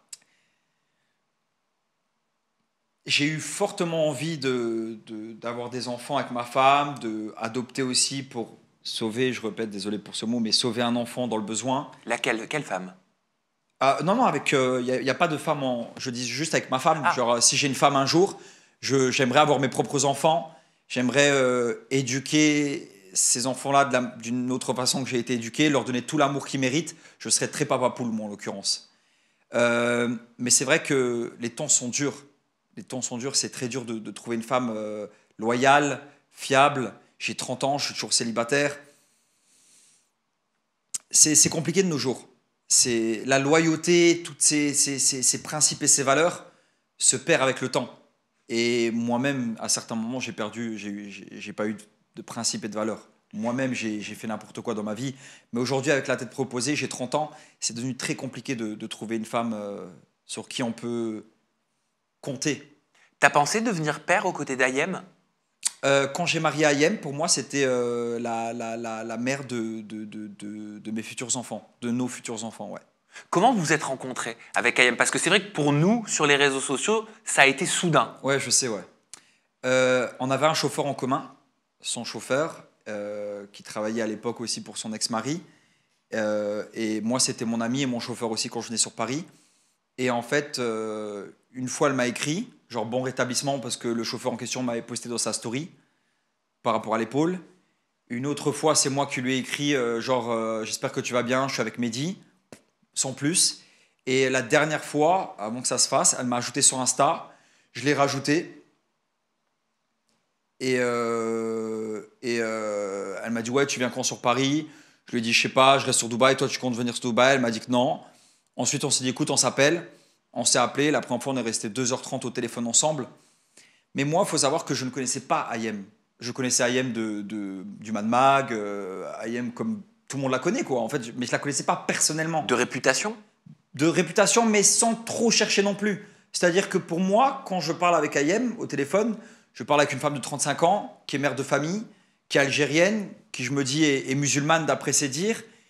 Et je parle avec une femme intelligente, qui sait s'exprimer, qui m'a l'air totalement normale, et d'être une femme bien en plus. Donc, ça se fait très rapidement. Tu tombes amoureux rapidement? Je tombe pas amoureux rapidement, mais j'attrape des sentiments rapidement. Je me dis, c'est mon destin. En arabe, on dit c'est le mektoub. C'est elle qui m'était destinée. Et je me dis, il y a toutes ces choses qui me font, où je lui fais confiance très rapidement. Je me dis, elle a 35 ans, elle est mère de famille, elle a été avec un milliardaire, donc elle est plus attachée, elle sait ce que c'est. Elle connaît la fame, se dire qu'elle est plus forcément attachée à ça, elle est plus forcément attachée à l'argent. Pour moi, c'est une femme avec qui je vais pouvoir évoluer. Et qui va me faire évoluer également. Parce que c'est une femme intelligente et je sais qu'elle aurait pu me faire... j'ai cru qu'elle aurait pu me faire évoluer. Donc tu n'avais pas connaissance des rumeurs la concernant, rumeurs auxquelles Ayem a elle-même réagi, rumeurs d'escorting. Elle avait réagi à Ayem en disant, juste à titre informatif, il n'y a pas de sous-métier, mais je n'ai jamais exercé dans ce domaine. Si cela avait été le cas, je serais déjà multimillionnaire. Étant donné que dans ton parcours, Dylan, c'est vrai qu'on t'a vu demander à Fidji de retirer ses implants mammaires, d'être en colère parce que ton ex Mélanie ORL avait des mini-jupes, selon ses dires. C'est vrai qu'on peut se dire, ces rumeurs-là, est-ce qu'il en avait connaissance, Dylan?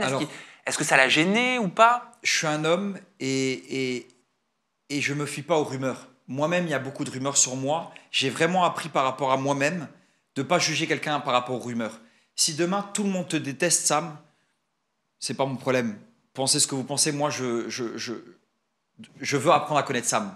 Et Ayem, ça a été le cas. Ça a été la même chose. J'ai entendu des rumeurs, il y a eu des échos, machin. Moi, je veux connaître la femme. Et de ce que je voyais, de ce qu'elle me montrait, j'avais une femme face à moi. Je ne me fie pas aux rumeurs. Regarde tout ce qu'on dit sur moi. Et l'erreur que tu as faite, Sam, et je me permets de te le dire dans le premier interview, c'est que tu t'es exprimé face à un mec. En fait, tu t'es exprimé face à un homme que tu ne connaissais pas et tu l'as jugé par rapport à ces rumeurs. Ça veut dire que c'est pour ça que les gens te sont tombés dessus par rapport au premier interview, parce que tu m'as mis dans une case, tu m'as jugé par rapport à des rumeurs. Mais en fait, les rumeurs ne font pas l'homme que tu es. Sauf que tu te trompes sur un point, Dylan, c'est que je ne t'ai pas jugé, je t'ai posé des questions par rapport à des faits qui étaient sous mes yeux. Je comprends, mais Voilà. tu avais cette position de « t'es coupable ». Tu as dit « non, Dylan, je l'aime pas par rapport à ce qu'on dit sur lui ». Mais tu peux pas aimer quelqu'un par rapport à ce qu'on dit sur lui. J'avais cette position de vouloir te pousser dans tes retranchements. Et pardon, Dylan Thierry, mais c'est pas tous les jours qu'on a, en tant qu'intervieweur, une personnalité en face de soi qui a autant d'accusations, autant de bad buzz, autant de polémiques, autant de propos problématiques. Bien sûr. Aussi, il n'y en a pas beaucoup d'influenceurs ou youtubeurs ou peu importe qui peuvent s'asseoir à ma table et dire j'ai autant de bad buzz que toi. Et il y en a... Tu le conçois, ça? J'en suis totalement conscient.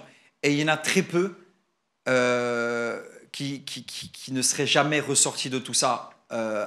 Après toutes les bad buzz que j'ai eues, je suis toujours là. J'ai toujours une communauté qui me suit. Encore ce mois-ci, il y a 5 millions de personnes qui ont vu mon Instagram. Et il y a des gens qui ont eu des plus petits bad buzz que ça et ils ont disparu. On les entend plus parler. Après, moi, je vais te dire une chose, comment je travaille, je m'en fous qu'on me tombe dessus. Je sais, c'est normal. Avant, pendant, Ouais, après je sais, une je interview. sais. Moi, je sais comment j'ai travaillé cette interview. Je sais, ouais. Et Dieu sait si j'avais travaillé sur cette interview, tu m'avais donné beaucoup de boulot, Dylan. Je sais, ouais. Parce que, crois-moi, que recevoir Dylan Thierry, si on veut vraiment creuser et pousser ces questions, bah, tu demandes beaucoup de travail. Donc ce travail, je l'avais fait. Et je l'ai fait comme je le ressentais, avec l'humain que je suis. Et peu importe si je suis critiqué ou pointé du doigt, même après cette autre interview, je le fais comme je le ressens. Je ne suis pas une intelligence artificielle. Bien, ouais. Et tu ne l'es pas non plus. Et moi, je vais te remercier parce que dans cette interview-là, malgré tout, tu m'as permis de m'exprimer. Sûrement entre guillemets, hein, même si c'est pas un truc on préfère toujours être apprécié, mais ça m'a un petit peu redoré. J'ai pu dire mes vérités, j'ai pu dire mes versions. Et surtout, en termes de montage, t'as pas cut. C'est vraiment, t'as laissé tout l'interview et pour ça, je te remercie. Poursuivons justement sur le sujet Ayem Nour, parce que je te disais, on a été tous surpris sur les réseaux sociaux. Bien On sûr. ne savait pas comment vous étiez rencontrés. Bien sûr, ouais. On avait l'impression que tout était allé très vite. Mais au final, tout est allé très vite parce que vous vous êtes mariés, si je ne me trompe pas, au bout de 7 jours. Il y a 7 vidéos qui a beaucoup tourné sur les réseaux sociaux, celle de votre mariage. I know you told your friend you're not okay. And tell me what's wrong and why you never said you felt that way. And guess you're trying to stay strong and fake a smile until I look away. But I've known you too long, it hurts to watch your blue eyes fade to gray as you fade away. As you fade away. Yeah, I'm about to fade away. Cause every time I wake up, I feel like it's Monday. Something's going.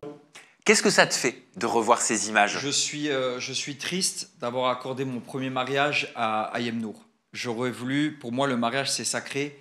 Et j'ai attendu toutes ces années avant de me marier pour accorder mon premier mariage et mon premier oui, qui est pour moi un oui éternel, à une et unique femme.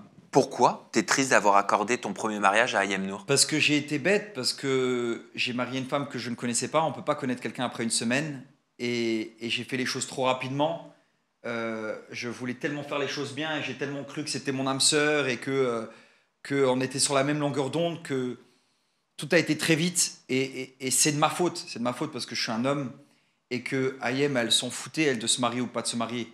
Elle, on aurait pu se fréquenter ou autre. Mais je voulais tellement pas aller à l'encontre de ma religion, faire les choses bien avec ma femme, avoir la baraka d'Allah, c'est comme ça qu'on dit, c'est avoir les bonnes choses de Dieu, entre guillemets, dans ce mariage. Est-ce qu'il fallait se marier pour pouvoir avoir des relations charnelles? Exactement. C'est aussi, je voulais pas fourniquer avec Ayem sans me marier avant. C'est-à-dire que... D'où le mariage au bout de 7 jours.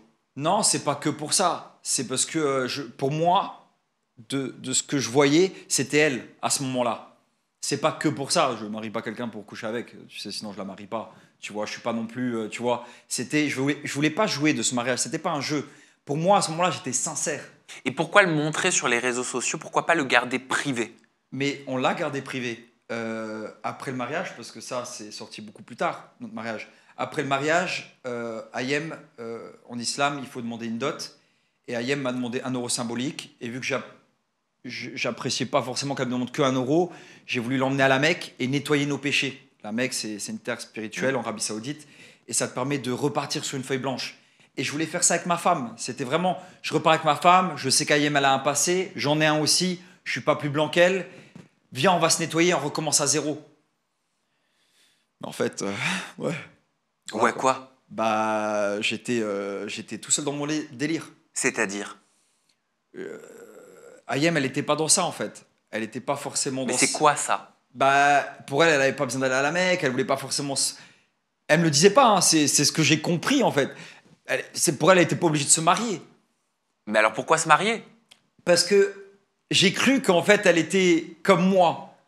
Mais est-ce que tu as cru qu'elle était comme toi parce que tu as voulu croire qu'elle était comme toi ou parce qu'elle t'a fait croire qu'elle était comme toi? Parce qu'elle m'a montré des choses. Elle est arrivée chez moi avec son fils. Moi, j'avais un mahram. Elle me disait, moi, je ne mange pas à la table avec d'autres hommes. Elle est arrivée à la maison avec des livres coraniques. C'est-à-dire qu'elle avait 5-6 livres de Coran, de l'islam. Elle me disait, moi par contre, Dylan, si on va à table, je ne m'assois pas avec d'autres hommes, je parle pas à d'autres hommes. Je me suis dit, waouh, enfin, c'est incroyable. Elle a tous les codes, en fait, de la musulmane que je recherche. Et en fait... C'était quoi? C'était du mensonge? T'as déjà vu... Enfin, là, je veux pas dénigrer ma femme. Enfin, j'ai pas envie de dénigrer mon ex-femme parce que ça se fait pas de cracher dans la soupe. Mais je vais montrer ce qu'elle montre. Aujourd'hui, elle est à table avec d'autres hommes, elle fréquente d'autres hommes avec qui elle n'est pas mariée. En fait, il n'y avait pas besoin de faire tout ça. J'avais pas besoin de faire tout ça, en fait. Mais alors, quel était l'intérêt de faire ça avec toi? Pour elle? Je sais pas. Je sais pas. Peut-être elle s'est dit, je peux la voir que comme ça, ou elle a regardé mon profil, elle s'est adaptée à quelque chose, en fait. Je sais pas, en fait. Je suis pas dans sa tête. T'as l'impression d'avoir été berné? Ouais, j'ai été berné tout seul. J'ai été con. Ouais, j'ai été con, clairement, ouais. J'ai été bête, ouais. Et c'est après le pèlerinage à la Mecque que tu décides de divorcer? Non, c'est pendant le pèlerinage à la Mecque. Trop de signes, mais trop... J'ai pas envie de rentrer dans des détails parce que ça va la mettre vraiment dans une situation très, très mal. Ça va choquer tout le monde pour le coup, donc je vais m'abstenir. Mais ouais, à la Mecque, j'ai compris que non, ça allait pas, quoi. Vous vous disputiez? Ouais, bien sûr, ouais. Mais sur des sujets de la vie de tous les jours, sur des sujets religieux? Ah non, non. En fait, il faut pas du tout croire que je suis... et d'ailleurs, vu le début de l'interview, il faut pas croire que je suis le musulman, se dire que je suis vraiment dans le minimum de l'islam. Hein. Je fais mes 5 prières par jour, je fais le ramadan, je mange pas de porc, je bois pas d'alcool. On est vraiment sur les trucs qui sont obligatoires, qui sont pas un truc de fou en termes de musulmans. Mais en fait, vu qu'elle a un certain mal-être, elle avait besoin de certaines choses qu'elle n'avait pas à la Mecque. Et du coup, ça crée des attitudes très bizarres. Du confort? Peut-être. Du luxe? Du confort. Non, pas du... Ouais, elle avait besoin de quelque chose à la Mecque qu'elle ne retrouvait pas. Parce que c'est une terre sainte. Et du coup, il y avait un autre caractère. Et j'essaie de pas trop la... Ah non, mais ça arrive dans beaucoup de couples. C'est-à-dire que qui se marient souvent très vite. Tu as découvert une facette de sa personnalité, des attitudes peut-être que tu n'avais pas vues avant. Exactement. Et que j'avais aussi pu apercevoir à Dubaï, mais que j'avais décidé de l'aider à ce moment-là. Je me suis dit, Dieu a mis cette femme sur ma route, c'est peut-être pour l'aider et qu'elle m'aide aussi, hein, bien évidemment, parce que je ne suis pas parfait, et qu'on aille tous les deux vers le haut. Mais en fait, je me suis rendu compte que j'étais dans mon délire tout seul. En fait, vraiment, pour le coup, elle m'a fait croire quelque chose qu'elle n'était pas du tout. Et c'est combien de temps après que vous décidez de divorcer? Alors, il faut savoir que 2 jours après le mariage, je décide je lui demande de partir. 2 jours après le mariage? Ouais, parce qu'il s'est passé quelque chose dont elle m'avait menti et que, en fait, quand tu te maries en islam, tu donnes des... comment on appelle ça? Je vais trouver le terme exact. Des conditions. Non, c'est pas des conditions, c'est... Tes limites. C'est un peu ça, mais il y a un terme exact que j'ai pas malheureusement. Et en fait, elle, par exemple, elle m'avait dit, dans l'une de ses conditions, c'était que si jamais on a un enfant et qu'on divorce, qu'elle garde l'enfant. Je dis, de toute façon, l'enfant, il reste avec sa maman, mais déjà, juste qu'elle dit ça, ça m'avait choqué, le fait qu'elle parle déjà de divorce et tout ça. Mais ça, c'était une de ses conditions. Et c'est des conditions de mariage, en fait, tout simplement. Et moi, j'avais des conditions qui étaient simples, en rapport avec l'islam, rien de fou. Et en fait, je suis tombé de nu parce qu'elle n'a pas respecté ces conditions-là. Après, c'est sa vie privée. J'espère que ça va aller pour elle dans le futur, mais voilà.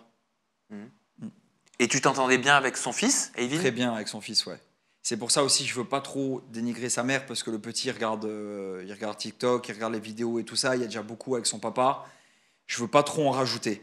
T'étais au milieu, justement, quand elle était en pleine procédure avec Vincent Miclet, son ex, Ayem, où elle disait qu'elle était bloquée au Maroc, qu'il lui avait subtilisé le passeport, qu'elle n'avait plus accès à son propre enfant.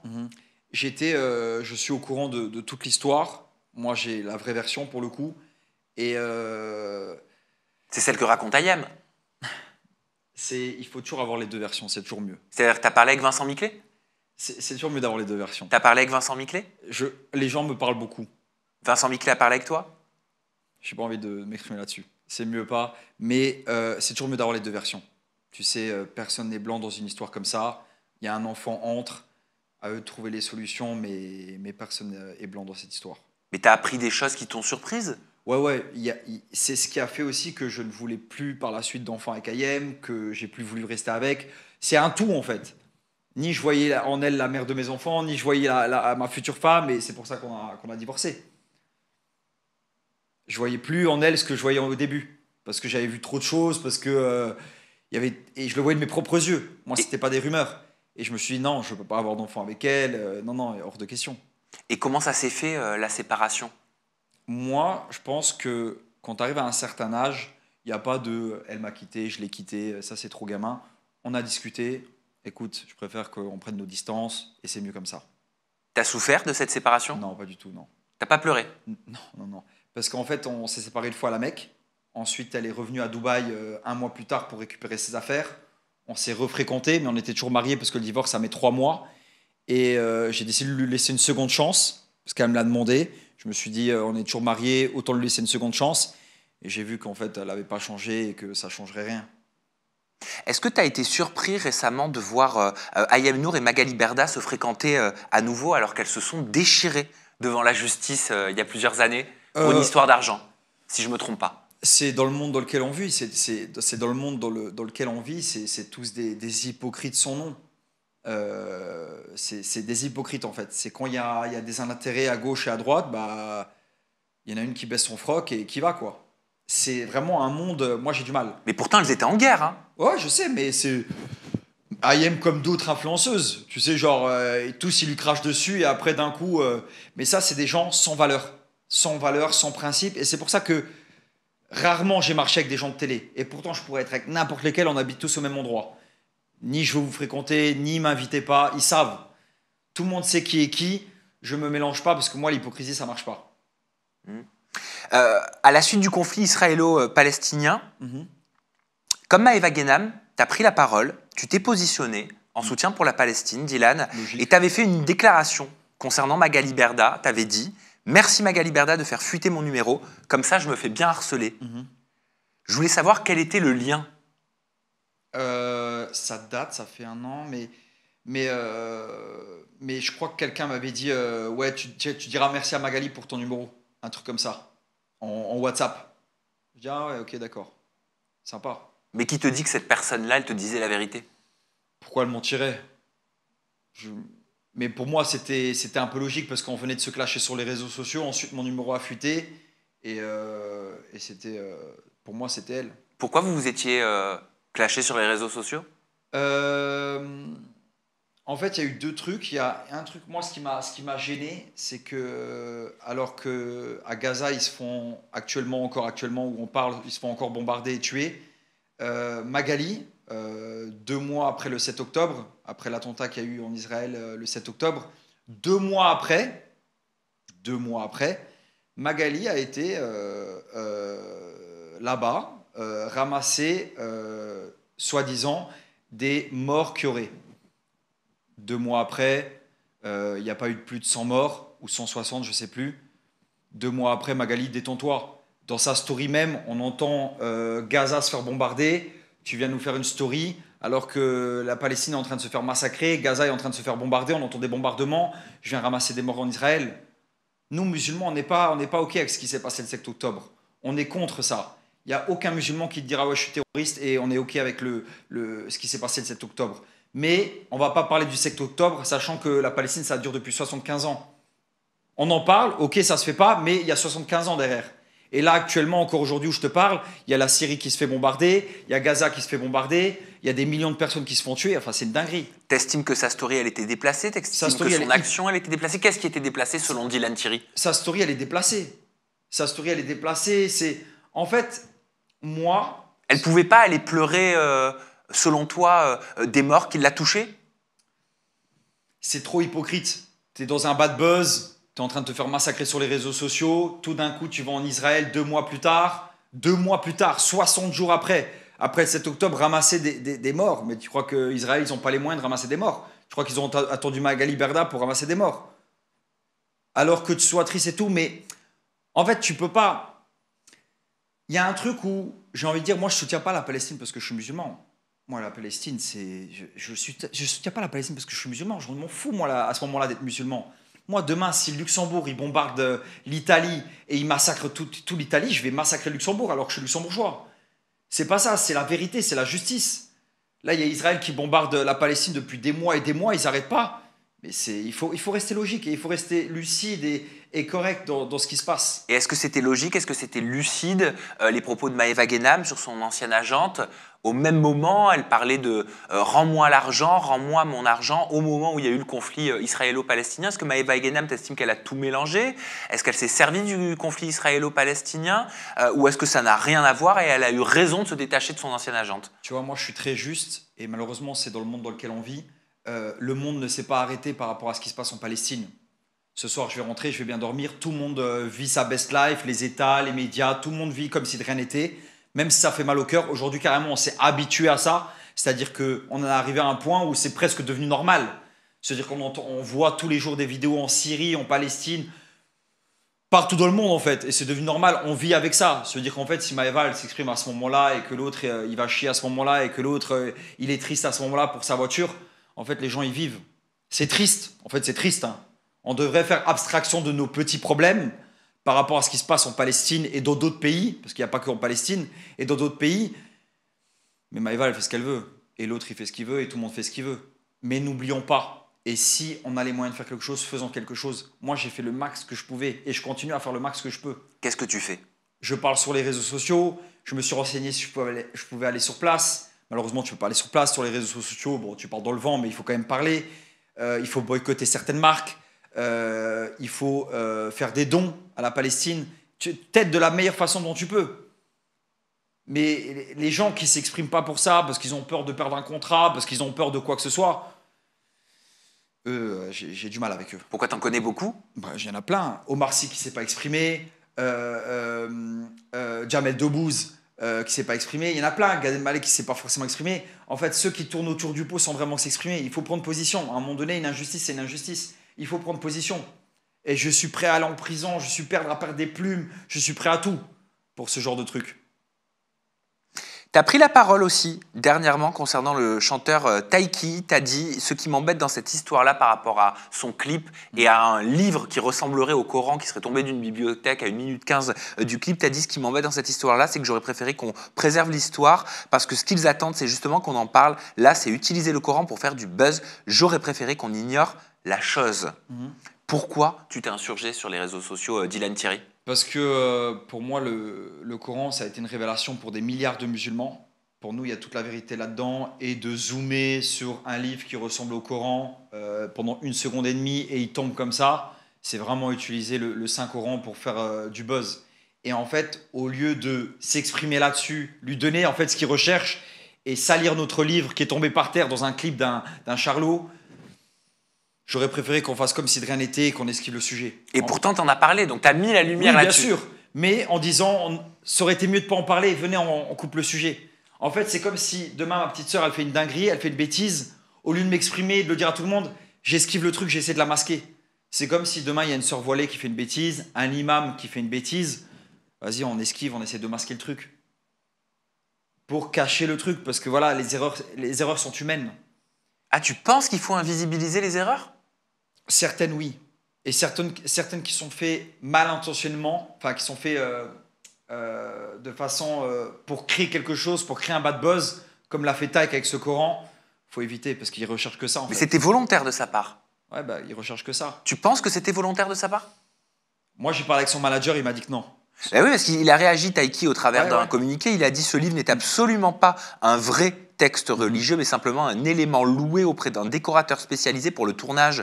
En tant qu'artiste, homme et croyant, comprenez bien que jamais je n'aurais autorisé l'utilisation de la parole de Dieu comme objet désacralisé. Pourtant, toi, tu as dit que tu avais envie de l'insulter. Ouais, quand j'ai vu ça, j'avais vraiment envie de l'insulter, c'est normal. Moi, c'est un truc qui se fait pas. Et j'ai pas aimé ce que... J'ai vu un truc passer là de Bastos qui a pu dire ouais, quand on n'est pas musulman, on s'en fout du livre, on fait ce qu'on veut, on n'est pas obligé de respecter l'islam. Non, mais c'est pas... Non, il parlait de la religion chrétienne. Non, il parlait de l'islam parce qu'il a parlé du livre. Je sais, il a dit ouais, le Coran, on n'est pas obligé de le respecter. De mémoire, il réagissait pas à Aurélie Preston et à la Bible? Non, il parlait vraiment du livre, du Coran. Et il dit on n'est pas obligé de respecter le Coran, on n'est pas obligé de respecter l'islam si on n'est pas musulman. Et il lui dit même dans un live Twitch ou je ne sais quoi. Mais en fait, moi, je suis pas chrétien, pourtant j'essaie de respecter les chrétiens. C'est juste question de respect, en fait. Je suis pas juif, je suis pas bouddhiste, mais pourtant, faut respecter. Tu respectes en fait, c'est juste question de respect. Et quand tu es connu comme ça, de dire ouais, je suis pas obligé de respecter le Coran, je suis pas obligé de respecter l'islam, c'est chaud quand même. C'est chaud de dire des trucs comme ça. Après, c'est moi qui dis ça alors qu'il y a des notes vocales qui ont fuité de moi, mais il y a des choses à pas dire, surtout quand on est connu. T'es venu avec ta sœur aujourd'hui. Je suis venu avec ma petite sœur. Tu veux nous la présenter? Je veux bien vous la présenter, ouais. Elle s'appelle comment? Elle s'appelle Noémie. Noémie. Ouais. Noémie, bah rejoins-nous Noémie si tu Bien, veux. Noémie. Ma petite sœur. Bienvenue Noémie. Bonjour. Bisous. Donc vous êtes frères et sœurs. Mhm. Ok. Le même papa? On a le même père, oui. Ok, le même Pas la papa. même maman. J'aimerais juste te dire un truc, Sam. Faut savoir que ma sœur, elle est maman de 2 petits-enfants. Ok. Elle n'a rien à voir avec les bad buzz que j'ai pu faire. Faut pas du tout l'assimiler à moi ou à mon père. C'est une femme à part entière qui travaille, qui est d'ailleurs tatoueuse et qui n'est pas musulmane, qui vit sa propre vie et elle n'a rien à voir avec moi. Donc l'assimilez pas à moi parce que je sais que cette interview peut être Mais dure. tu fais bien de le dire parce qu'il peut y avoir des amalgames dans les commentaires Ouais. et sur les réseaux sociaux. On connaît la période et l'époque qu'on vit actuellement, donc tu fais sûr, bien de le dire. Vous êtes proches, tous les deux? Très proche. Très proches? Oui, oui. On est très proches. On a grandi un peu de la même manière. Même si on n'était pas toujours sous le même toit, mais on a même caractériel, très côté rebelle, quand on était jeunes, tout ça. En fait, on n'est jamais rentré dans la case de la société, si tu veux. Et c'est pour ça qu'on est très proches, je pense, parce qu'on est très francs aussi. Vous avez combien d'années de différence? 4 Ouais. 4, je pense. 4 ans. Ouais. C'est qui la plus jeune ou le plus jeune? C'est moi le plus âgé. C'est moi le plus âgé, pardon. C'est toi le plus âgé. Ouais, je suis plus Ok. jeune, ouais. Et donc, enfant, vous étiez proches également? Oui, oui, oui. Mais on s'est rapprochés plus, je pense, maintenant avec Plus les tard, années. ouais. Ouais, ouais. Parce qu'en fait, vu qu'on était tous les 2 mineurs et que mon père, il a pas été très présent pour elle aussi. Enfin, notre père n'a pas été présent pour Oui, elle oui, aussi. pas grandi. Du coup, c'était compliqué. Il fallait qu'il me prenne moi. Et je pouvais la voir que du coup quand elle était chez mon père parce qu'on n'avait pas la même mère. Donc c'était un peu compliqué quand on était jeunes. Mais aujourd'hui, Noémie, c'est clairement ma meilleure amie, ma confidente. Et je peux tout lui dire. Elle m'a jamais trahi. Je lui fais entièrement confiance. Et je préfère faire aujourd'hui confiance à des gens qui sont de ma propre famille, comme ma petite sœur, qu'à des inconnus. Bon, on va se parler simplement. Noémie, en tant que sœur, qu'est-ce que tu lui dis à ton frère Dylan quand tu entends des audios comme ça qui sortent sur les réseaux sociaux au travers du rappeur Booba? Ça parle de proxénétisme, ça parle de trafic d'enfants. Enfin, c'est tout le temps polémique sur polémique. Hein, Oui. on va pas faire genre. Non, bien sûr, Hein, bien c'est sûr. bad buzz sur bad buzz. Bien Oui, sûr. on est honnête. Bah, moi, je suis honnête avec lui aussi. Moi, je sais, les pensées qu'il a, c'est pas... Moi, même avant, j'étais assise là, je rigolais parce que j'écoutais les vocaux et je sais très bien quelle est sa façon d'être et de penser. Dylan, il a la main sur le cœur. Et c'est vrai que des fois, on peut interpréter des choses d'une façon... Moi, j'étais en train de rigoler parce que c'est pas cohérent. Même s'il dit des choses, moi, en le connaissant, étant une personne extérieure, pour moi, c'est drôle, mais ça me fait chier.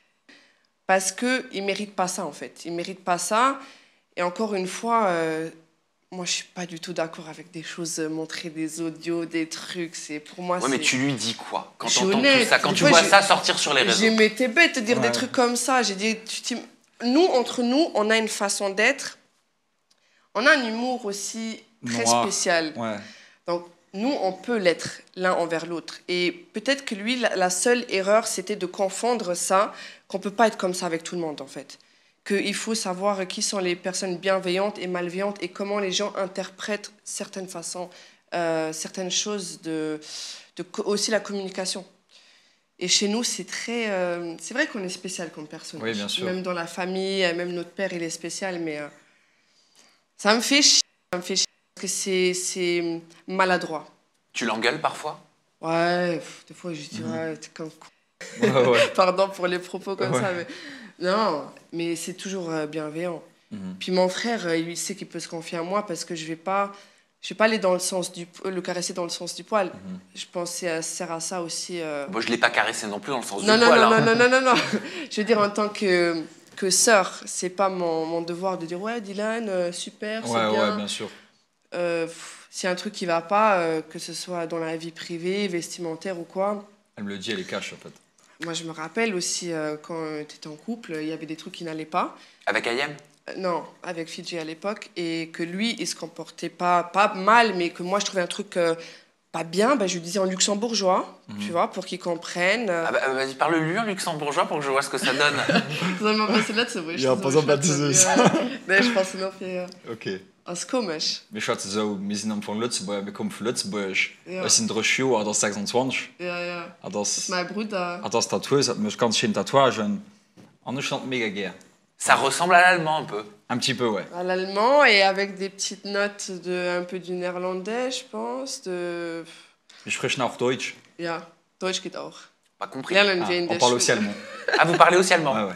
D'accord, ok. Ouais. C'est le truc positif du Luxembourg parce qu'on parle au moins 5 langues. À l'école, on en apprend 4. C'est vraiment bien. Ouais. Ah oui, c'est pas comme chez nous. Ouais. C'est pas du tout comme chez nous. Tiens, tu parlais de Fidji, j'en profite pour te faire réagir parce que j'ai reçu Ricardo. Bien sûr. Il y a pas longtemps en interview. Bah oui, il a sorti un livre et je le faisais réagir à une de tes déclarations. Ah bon? Ouais, dans lequel tu avais dit, alors je le fais vraiment de mémoire, tu avais dit qu'elle avait menti sur son avortement à son ex, tu avais parlé de ça et je l'ai fait réagir à ça. Et même Ricardo m'a dit un truc, j'ai pas les mots exacts, mais même Ricardo m'a dit, mais même son ex, Dylan, le savait que c'était tout fake cette histoire d'avortement. Ouais. Parce qu'il en parle dans son livre, c'est pour ça que je le questionnais là-dessus. D'accord. Ouf. Là, ça pour le coup, ça date. Je veux pas dire de conneries. Je sais, tu veux que je réponde par rapport à ça? Oui, je sais pas. C'est-à-dire que pour toi, c'était faux, l'histoire d'avortement de l'époque, à l'époque de Friends Street? Je me rappelle qu'il y avait un truc faux dans ce truc-là, que j'avais appris que c'était faux. Parce que je me rappelle du truc faux et du faux avortement. Je me rappelle d'un truc comme ça. Mais maintenant, je me rappelle plus de tout, ça fait longtemps, très longtemps. Ok, d'accord. Non, mais c'était juste comme ça parce que tu as parlé de Fidji, donc ça m'a fait tilt. Non, je voulais pas parler de Fidji, mais juste quand il y a un truc que moi je trouvais qui n'était pas. Voilà, que moi j'aurais fait en tant que femme différent, je lui disais en luxembourgeois parce que. Voilà, pour c'est-à-dire que tu le trouvais trop dur avec Fidji? Non, pas du tout, mais en général, tu vois. Ça, c'est un exemple parmi d'autres, mais même si on est dans un magasin et il y a un truc ou une attitude ou quelque chose, ou comme on fait en frères et sœurs, c'est. Non. Et t'es proche avec tous tes frères et sœurs? Tu me disais que t'en as 6? Ouais, moi j'ai 3 petits frères et 3 petites sœurs. C'est beaucoup, hein. Ouais, c'est énorme. Je suis censé normalement être un exemple. Je le suis dans la vie de tous les jours. Peut-être pas forcément sur les réseaux, mais j'essaie vraiment d'être le grand frère qu'il faut être. Surtout que mes 3 petits frères n'ont plus de père. Donc voilà. Et avec tous, t'es proche? Oui, je suis très très proche de mes petits frères, parce que du coup, encore une fois, ils n'ont pas de père. Je suis très très proche de ma sœur, c'est ma meilleure amie, c'est mon tout, ma confidente et tout.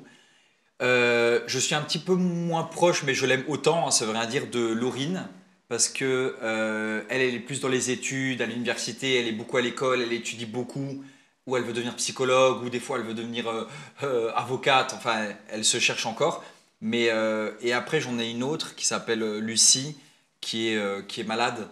Elle a un syndrome et du coup on la voit quand on peut la voir parce qu'elle est très fragile. Qu'est-ce qu'elle a comme syndrome? Syndrome du Turner. Qu'est-ce que c'est? Alors, le syndrome de Turner, il lui manque, si je ne me trompe pas maintenant, comme je dis, il lui manque un chromosome X. En fait, Lucie, c'est par rapport aux hormones. Donc, la femme et l'homme, les hormones, on sait très bien que ça change, elle lui manque un chromosome X et donc fait en sorte qu'elle n'a pas les mêmes hormones que nous, les femmes, en général, doivent avoir.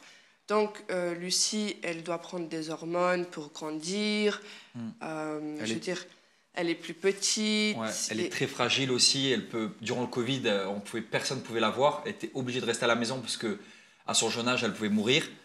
Un coup de vent, elle est malade. Elle est toutes les semaines à l'hôpital. Enfin, c'est très, très délicat. Du coup, on essaye vraiment de tous la voir quand elle peut. C'est vraiment par rapport à elle. Du coup, on lui donne plein d'amour, plein de bonnes ondes. Mais on doit faire attention à elle, ouais.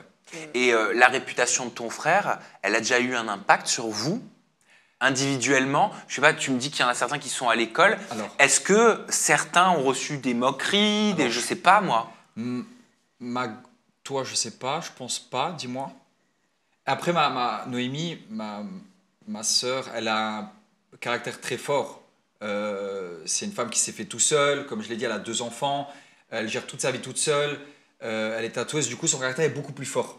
Ouais. Mais on a Laurine, moi je sais qu'elle a pleuré à l'école par rapport au dire de Booba, parce que Booba avait fait croire que mon père couchait avec Laurine. Ouais, non, ça Tu sais, franchement. De genre, quoi? Oui. Alors, Bah, je suis passé à côté de Ouais, ça. ouais, il a mis sur Ouais, Twitter ouais. et tout. Hein. Et ça, elle avait pleuré par rapport à ça. ça, c'est vraiment, je veux dire, il faut faire la part des choses. Bah, vous pouvez juste m'expliquer Oui, quand oui. même parce que j'ai pas suivi. Oui. Tu vas voir. Alors, Booba, sur les réseaux, tout ça, il met une story. Alors, mon père et Laurine sont très proches. Je suis aussi très proche de mon père, tout ça. Je veux dire, Mais on se voit pas différemment. tous les jours, mais différemment. Je veux dire, on est proches, mais Pour que tu comprennes, mon père a grandi avec chacun d'entre nous 1 an maximum. Avec Laurine, il a grandi pendant moins 10 ans. Donc il est très proche de Laurine. voilà. Et eux, ils partaient beaucoup ensemble en vacances, ils font beaucoup de photos ensemble sur Instagram. Relation père-fille. Normal, basta. quoi. Monsieur, il a décidé Booba. d'insinuer, Monsieur Booba a décidé d'insinuer que la relation père-fille était un peu bizarre. Tu vois un peu Ouais, truc bizarre, ouais, un peu ambigu. ambigu. Le Et- père. Ouais, ça c'est une dinguerie quand Ouais. même. Et il a même publié une photo de ma sœur en maillot de bain. Ouais, Ma sœur, ma petite sœur, notre petite sœur, Laurine, ouais. Laurine, déjà caractérielle, c'est pas la même chose. Moi, quand Ouais. j'ai vu ça, Elle est Putain, un plomb. beaucoup plus sensible, beaucoup plus douce, beaucoup plus. Voilà, elle a vraiment grandi avec papa et maman. zéro méchanceté en elle. hein. Zéro méchanceté. Elle est tout l'inverse de nous. Ouais. Et- On n'est pas méchants. Non, mais tu vois. Et oui, elle en a pleuré. Elle en a pleuré. Et moi, là, ça m'a touché. Parce qu'en fait, Booba, vraiment, il a affiché ma petite sœur en maillot de bain, alors qu'elle n'est pas connue, rien. Et il a fait croire que mon père, genre, il couchait avec ma petite sœur. Ouais. Et ça l'a rendue triste, elle en a pleuré. Et pourtant, elle a rien demandé, elle. Tu vois, ça, c'est vraiment, vraiment dégueulasse, tu vois. Est-ce que tout ça, ça t'a pas changé un petit peu ton mindset? Là, tout ça, tout cet enchaînement de bad buzz, d'accusations, de tout ce qui est au-dessus de ta tête, est-ce que tu te dis pas au bout d'un moment, bah, faut que je me calme, quoi, faut que j'agisse différemment, faut que je parle différemment, Ouais. faut que je communique différemment. Est-ce que tu te sers pas aussi, et c'est pas du tout une question avec une mauvaise intention, Bien sûr. mais de moi, de cette interview, tu vois, pour aller, ok, ça va me redorer mon image. On préfère toujours être adoré, c'est vrai, enfin, aimer que détester, mais après, c'est pas un truc sur un peu sur lequel je m'en fous. Pourtant, tu as toujours dit le contraire, toi. Tu as toujours dit, Dylan, que tu t'en foutais qu'on t'aime ou qu'on t'aime pas. Ouais, je m'en fous, en fait. Mais je veux pas être hypocrite en disant j'adore me faire détester. On préfère toujours être aimé. Mais vraiment, je m'en fous. Tu m'aimes pas, je suis là. Demain, je mange la même chose, je me réveille pareil. Mais là, ça fait plus d'1 an. J'ai pris du recul sur tout. Je travaille sur moi-même, sur ma façon de m'exprimer. De qui aussi, avec qui je me mélange, parce que je me suis mélangé vraiment avec des cas, moi. Et aussi mon travail, tout en fait. Aujourd'hui, je suis rentré dans une agence de mannequinat, je suis en train de développer mon anglais, je vais faire des shootings pour des grandes marques, je travaille sur mon physique, j'ai pris 10 kilos, voilà, je suis plus proche de ma famille. J'essaie vraiment de me développer dans le plus, même vis-à-vis de ma religion, parce que, encore une fois, l'islam est parfait, l'homme ne l'est pas. J'essaie de me rapprocher plus de ma religion pour être quelqu'un de meilleur encore. Mais voilà. Merci, Dylan Thierry. Merci, Noémie. Dylan, on te retrouve sur les réseaux sociaux. Ton compte Instagram, c'est Dylan Thierry. Ouais. Ton compte TikTok, c'est Dylan Thierry Off. Ouais. Bah, c'était une longue interview. Voilà. Ok. Tu as pu t'exprimer sur tous les sujets sur lesquels tu souhaitais t'exprimer. Je me suis exprimé sur tous les sujets que j'ai voulu m'exprimer. On peut donner un peu de force à ma sœur pour ses réseaux sociaux. C'est quoi ton Instagram? Noé.tatouart. Noé.tatouart. Ouais. Bah, Je ça viens des fois apparaîtra à travailler l'écran. sur Paris aussi. Pourquoi tu es au Luxembourg? Oui, je suis au Luxembourg, mais des fois je fais des guests ici. Là, j'ai fait un guest chez Sacha Tatouing hier. Donc, c'est pour ça qu'on s'est vu par hasard, alors que je viens le voir à Dubaï en janvier. Ouais. Donc, c'est cool. Et vous passerez du temps ensemble donc à Dubaï. Exactement. Noémie, merci. Dylan Merci Thierry, à toi, merci Sam. pour Merci. cette interview. Merci beaucoup. C'était encore une longue interview bien musclée. Bien musclé, ouais. Quoi qu'il en soit, merci de l'avoir regardé, merci de nous avoir suivis. On se retrouve prochainement avec une nouvelle personnalité et toujours des confidences en toute intimité. Prenez bien soin de vous et de vos proches. Bye bye.